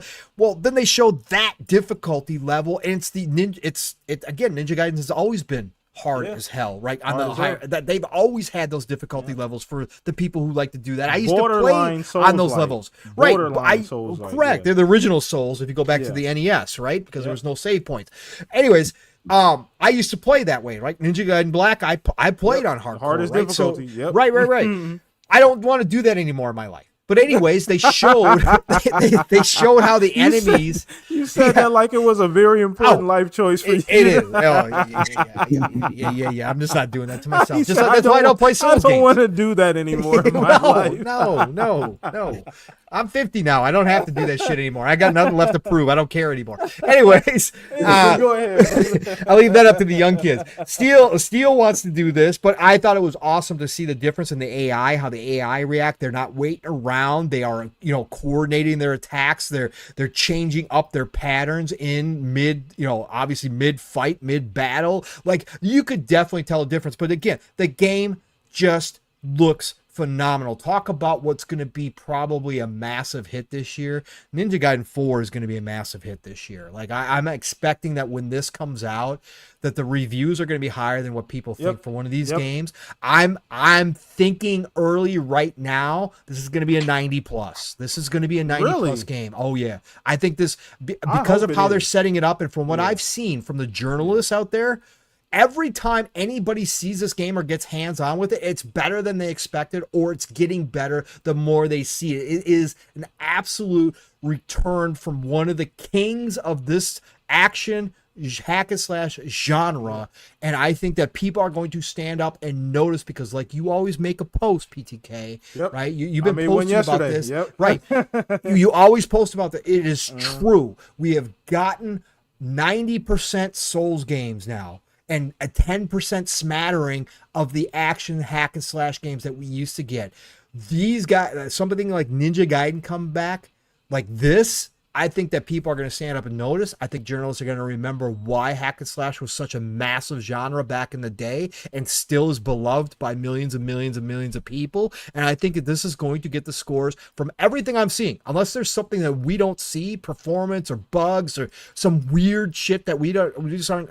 This looks smooth. This looks responsive as hell. This looks up to date. This looks an interesting, engaging story. Like, it's got everything, and it's got all the hallmarks of a 90 plus meta coming out of this team, Team Ninja. So I can't wait.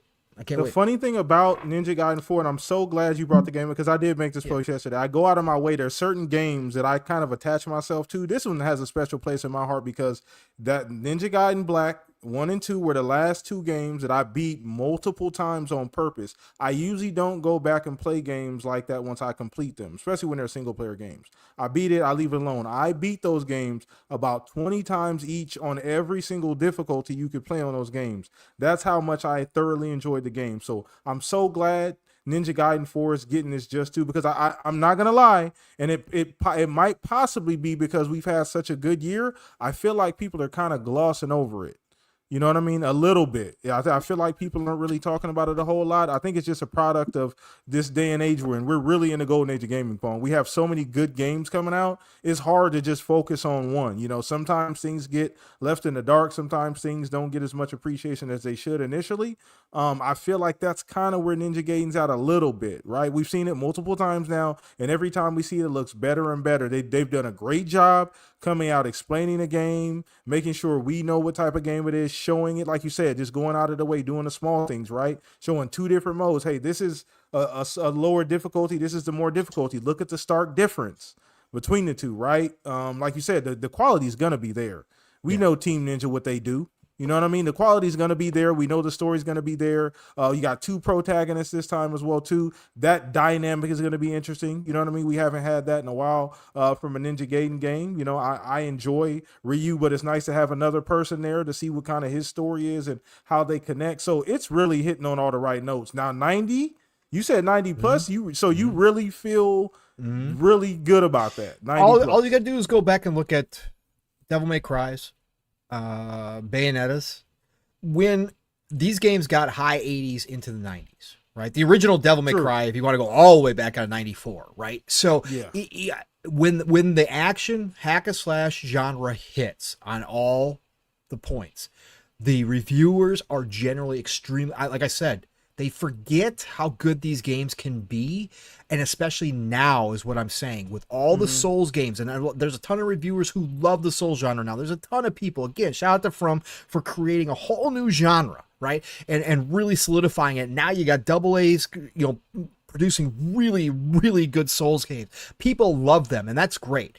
But when you get back to what started it with one of these action hack and slash that give you the difficulty of either me or Steel and everything in between, and you kind of choose how you want to play the game, people remember what the fun was about these. And you're talking about, sure, the team isn't the same, right, as it used to be. We don't have my guy Tobinaku there, and there's a lot that's changed over the years.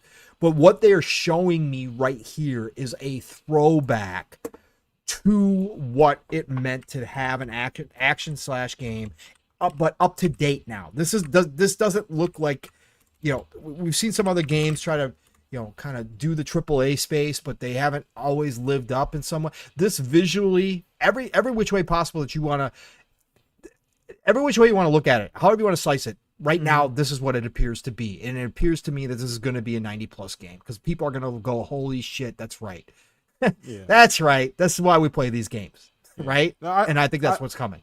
No, I agree. I do agree. I think it's one of, like you said before, like, even though I did say, you know, I feel like people are overlooking a little bit, and I don't think it's in jest. I don't think people are saying, oh, that game's not going to be good enough. I just think there's so many great games out that people are lost in the sauce, and that's fine, you know. I think it's just laying in the weeds, right? Again, because there's so many games, nobody's looking ahead right now, PTK. Exactly. Very few people are looking ahead down the road. Like, nobody's talking about a lot of the games coming down the road if you take Grand Theft out of it. Nobody's talking about that. This year especially, what I've noticed from the outside is that it's been kind of current. There hasn't been as many people looking for, well, what have you done for me lately? What do we got next? It's because there's been so many games that people have been consistently playing. So I think this is one of the few years where it's just like most people are just satisfied right now. And when that next game comes out, then they pay attention to it. They're like, oh yeah, look at this one, another one, right? I think Outer Worlds 2 is going to follow suit. And I think Ninja Gaiden 4 is going to be one of those as well, where everybody goes, oh, yep, it's out. Holy shit, this is freaking fantastic. Let's talk about this now. I think that's what it's going to be. I agree with you. And I want to get Fuzz's opinion on this too.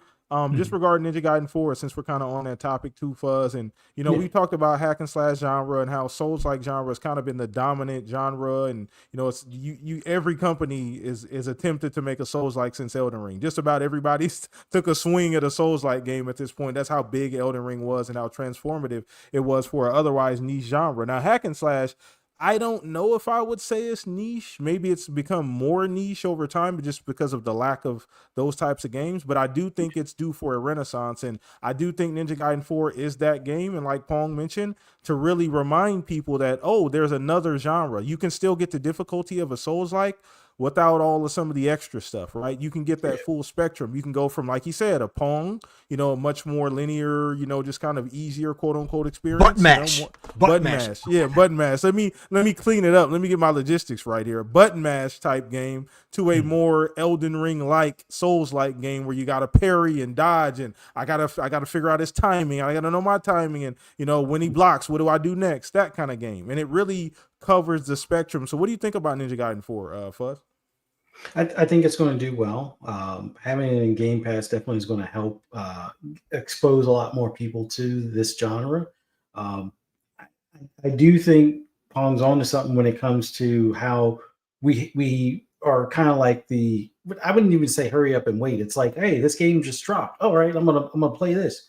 Oh wait, another game just dropped. Wait, I think I pre-ordered that one. Yeah, let me get to that one. And it's like you haven't even gotten to the halfway point on the previous one. Like for me, I although being on the road kind of took away from my time, but I definitely want to finish up on Dying Light the Beast. Like I bought the what was it? Just Human version of Dying Light 2. So I got that for free, but it's like, hey, I want to actually play that because it's more like Dying Light 1, or the things that I liked about Dying Light 1 are going to be kind of mixed in with this new beast mode that kind of like we saw in what was that? Dead Island 2 that recently came out that, I still enjoy from time to time. But Ninja Gaiden 4, like I was saying earlier, when it comes to, like the gore and stuff like that. Like I think, well, at least for me, that's going to be the appeal, and it's going to get me, playing that for a bit. But like the difficulty, I'm not playing the steel level version of it. That's not for me either. I don't want to be frustrated and ready to break controllers. They cost too much money now to try and replace. But I think it's great that we got that right around the corner. It is kind of being slept on because of so many great games that have dropped this year. Like Game Pass as a whole has been pretty much, I would say, overwhelming. If anything, that's a good goddamn by word. the time you get to a game, like you guys were talking about it earlier, what was that, Deep Rock Galactic Survivor? Like, yeah, I was just talking about Karate Survivor, which I've been playing on my Steam Deck and stuff. And so good too. And I hadn't even gotten a chance to download Deep Rock Galactic Survivor. So that's one that it's like, yeah, I gotta get at least some time in on that one. There's just so many games. But for TGS, because I do want to make mention of this, the thing that caught my attention the most over this past week, outside of obviously Forza Horizon 6, was OD.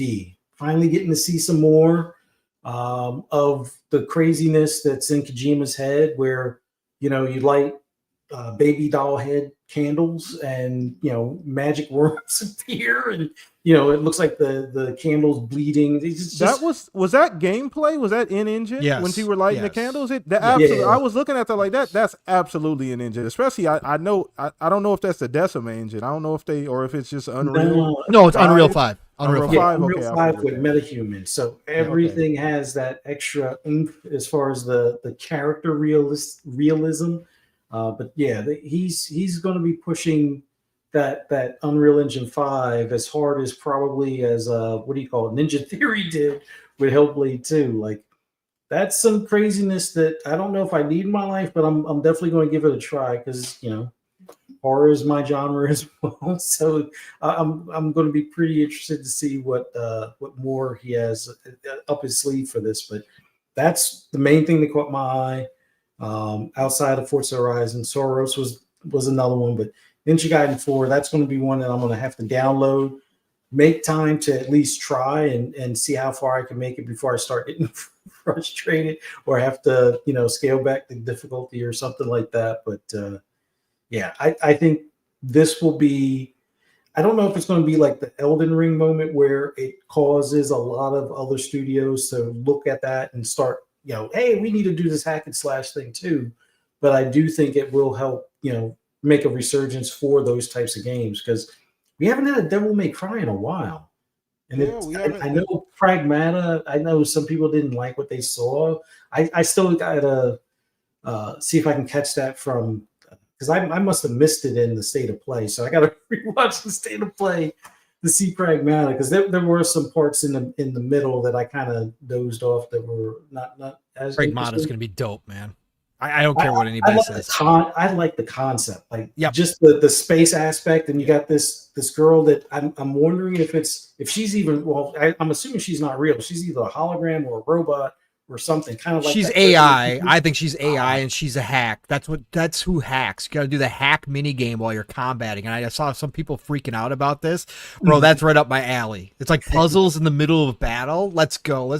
I want to try. Not that I'm going to be good at it, but I think this is Capcom back at their finest. Like, this is again them trying new things. I love that Capcom's back in this space. But to your point, Fuzz, after Ninja Gaiden 4 comes out, I hope it's a massive success so that they get a new Devil May Cry, because we haven't had Devil May Cry since 2019. So it's been a long time. Yeah, and that, like you said, this was a remake, or what do you call them? Wasn't it a redo of 5 or something?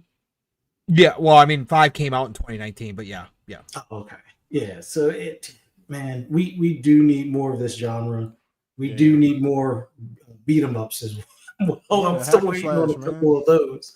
But yeah, I think it's going to, Game Pass is going to definitely help it, spread the word of mouth of people playing it and be like, oh man, this is so great. And, Game Pass doesn't hurt sales in the way that a lot of pundits tend to think it does. I think word of mouth is going to actually help this game even more, because I think people are sleeping on it. Like you guys said, we've been, fed so well this year with game after game after game from a number of studios that it's like, I can't even believe I didn't get a chance to play Chronos or Hell is Us yet. So those are ones I definitely want to play sometime in October, considering, it's, October and Halloween and stuff. But man, Ninja Gaiden 4 is going to be a nice change of pace for me. Same.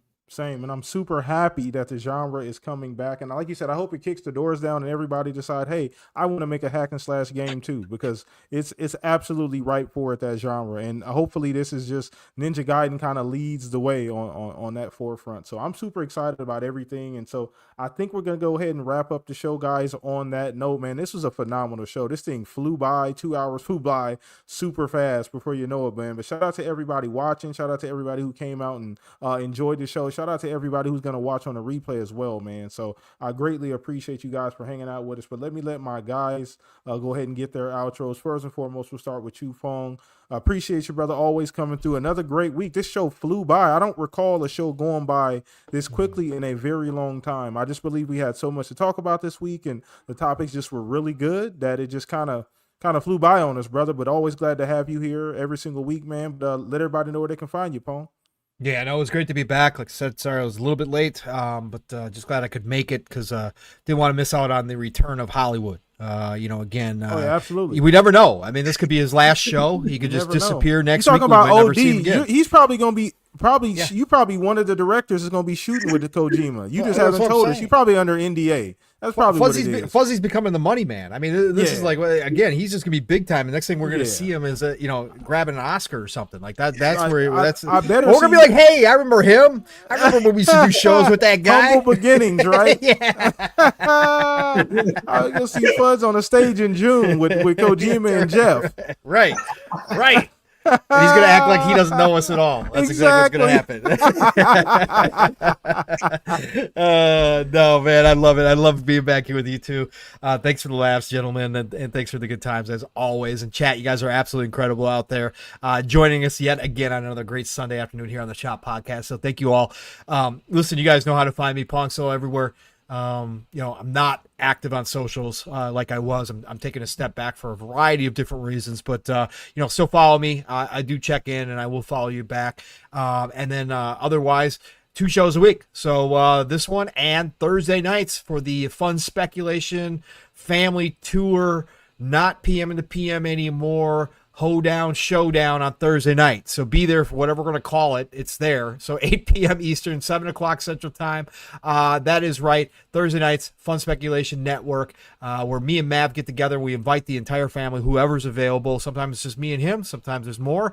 But show up Thursday night. Otherwise, everybody, it's the golden age of gaming. So please have a great rest of your Sunday. Have a great start to your week. Enjoy it. Get out there, play what you love. Love what you play, and I'll talk to you all real soon. PTK, get us out of here, brother. Appreciate you, Pong. And you guys know what to do. Go follow Pong. All of that information is down in the description below, man. Appreciate you guys for hanging out with us. And Pong, like I said, you're the battery, the Duracell of the Shop podcast, man. You're the big reason why a lot of people show up every single Sunday, man. But thank you for always hanging out with us and being an amazing part of the show, man. So last but not least, Mr. Fuzzy Belvedere, another phenomenal show, brother. It flew by on us, man. That 2 hours went by extremely fast. Had a lot of great topics. Chat was awesome too. But let everybody know where they can find you, Fuzz. Hollywood. I mean, I gotta fix that. Let me know if you. I hope the one thing I don't hope happen is you start bringing in like a writer every single week. Like you need a certain things to get all set up on the podcast. You need bottled water. Mav was claiming he had makeup on the other week, really? So he had makeup crew come in and powder him up before the show. So yeah. I need a bowl of green M's before. Nah. Can you pick out all of the yellow Skittles? So it's always fun doing this show with you guys, man. I'm sorry I couldn't be here last week. The timing was just not it as far as being on the road, and I did not want to do a podcast via phone while driving kind of thing. That may not have worked out too well, but man, always love being on here with you, PTK and Pong. Missed doing this last week. Glad I got the chance to do it tonight, and man, look forward to next Sunday as well. Hope everybody in the chat had a good time. Definitely, if you get a chance, hit that like button, subscribe if you haven't already. Greatly appreciate the support. And for everybody that catches on replay, hit that like button as well. Greatly appreciate you guys checking this out. As far as where you can find me on social media. I'm not as active as well because I got too much stuff going on in the background. But yeah, follow me. Just do a search for Fuzzy Belvedere. You'll be able to find me. No Pixelated Echoes tonight. We will have a makeup show Monday night. But Monday also catch Xbox Lunch Break Special on Boom's channel, Double Barrel Gaming, 12 noon. And then Pixelated Echoes will probably be around 8:30 tomorrow, Monday evening instead of tonight. And then Thursday, like Pong said, I'm going to try to make this one as far as for fun speculations, family show. Missed Thursday as well because of filming. It was kind of a late shoot, and listen to this guy. Listen to this guy. He's got to throw it in there. Filming a late shoot. You know how it is on set, right? You know how it is. You know how it goes. You know, we were already over budget. I had to make sure that we kept him on track. I had to step in a little bit. Oh, Hollywood. Listen. He wasn't in the car driving. Listen, you guys remember Eyes Wide Shut? Him and the wife are now Hollywood. They were masked up at some weird party out there in Hollywood. Oh, That's what man. was doing, man. That's what I'm telling you. Sorry. The earlier years. We don't do that no more.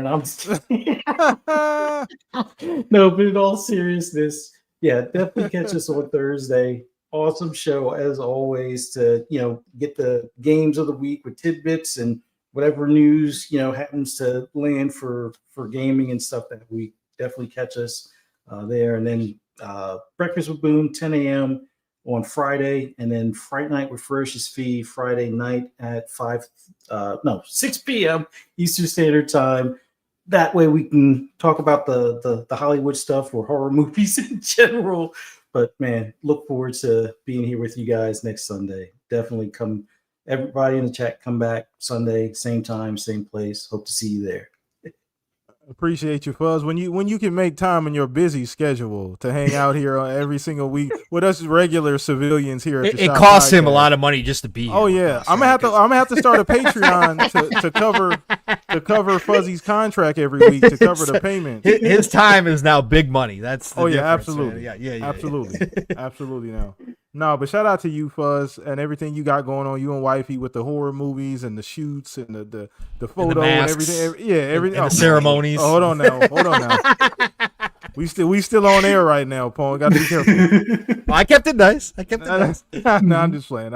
But no, but shout out to you, Fuzz. Appreciate you once again, man, bringing that smoothness to the Shop Podcast. And guys, you know you can go find Fuzz. Just go check out all of the socials. All of that stuff is down in the description below, as well with Pong. All of the socials in the description below, so go check him out there as well too. And last but not least, man, the host here at the Shop Podcast, your boy Blam. I get the privilege of hosting this show every week with these two awesome gentlemen. So next week, come hang out with us. We'll probably have a guest or multiple guests. I am working on that as we speak. So hopefully I can get at least 2 people next week and we have some good things to talk about. But you guys hit me up, man. I love community feedback, so always reach out. DMs are always open. Just hit me on Twitter, as well as check out your boy's TikTok. You can hit me there too if you have ideas, other channels you guys want to collaborate with, or you guys want to see somebody from another channel or podcast come on the show here. Hit me up. Let me know. I'm always willing to do that. But other than that, I appreciate you guys every single week. Everybody on a replay as well. Go ahead and hit that like button and subscribe if you guys do enjoy the content. But you guys enjoy the rest of your Sunday. Go play some video games. There are way too many out there. So go try and knock down that backlog if you can. But other than that, we appreciate you guys. See you next week. Peace out, everybody.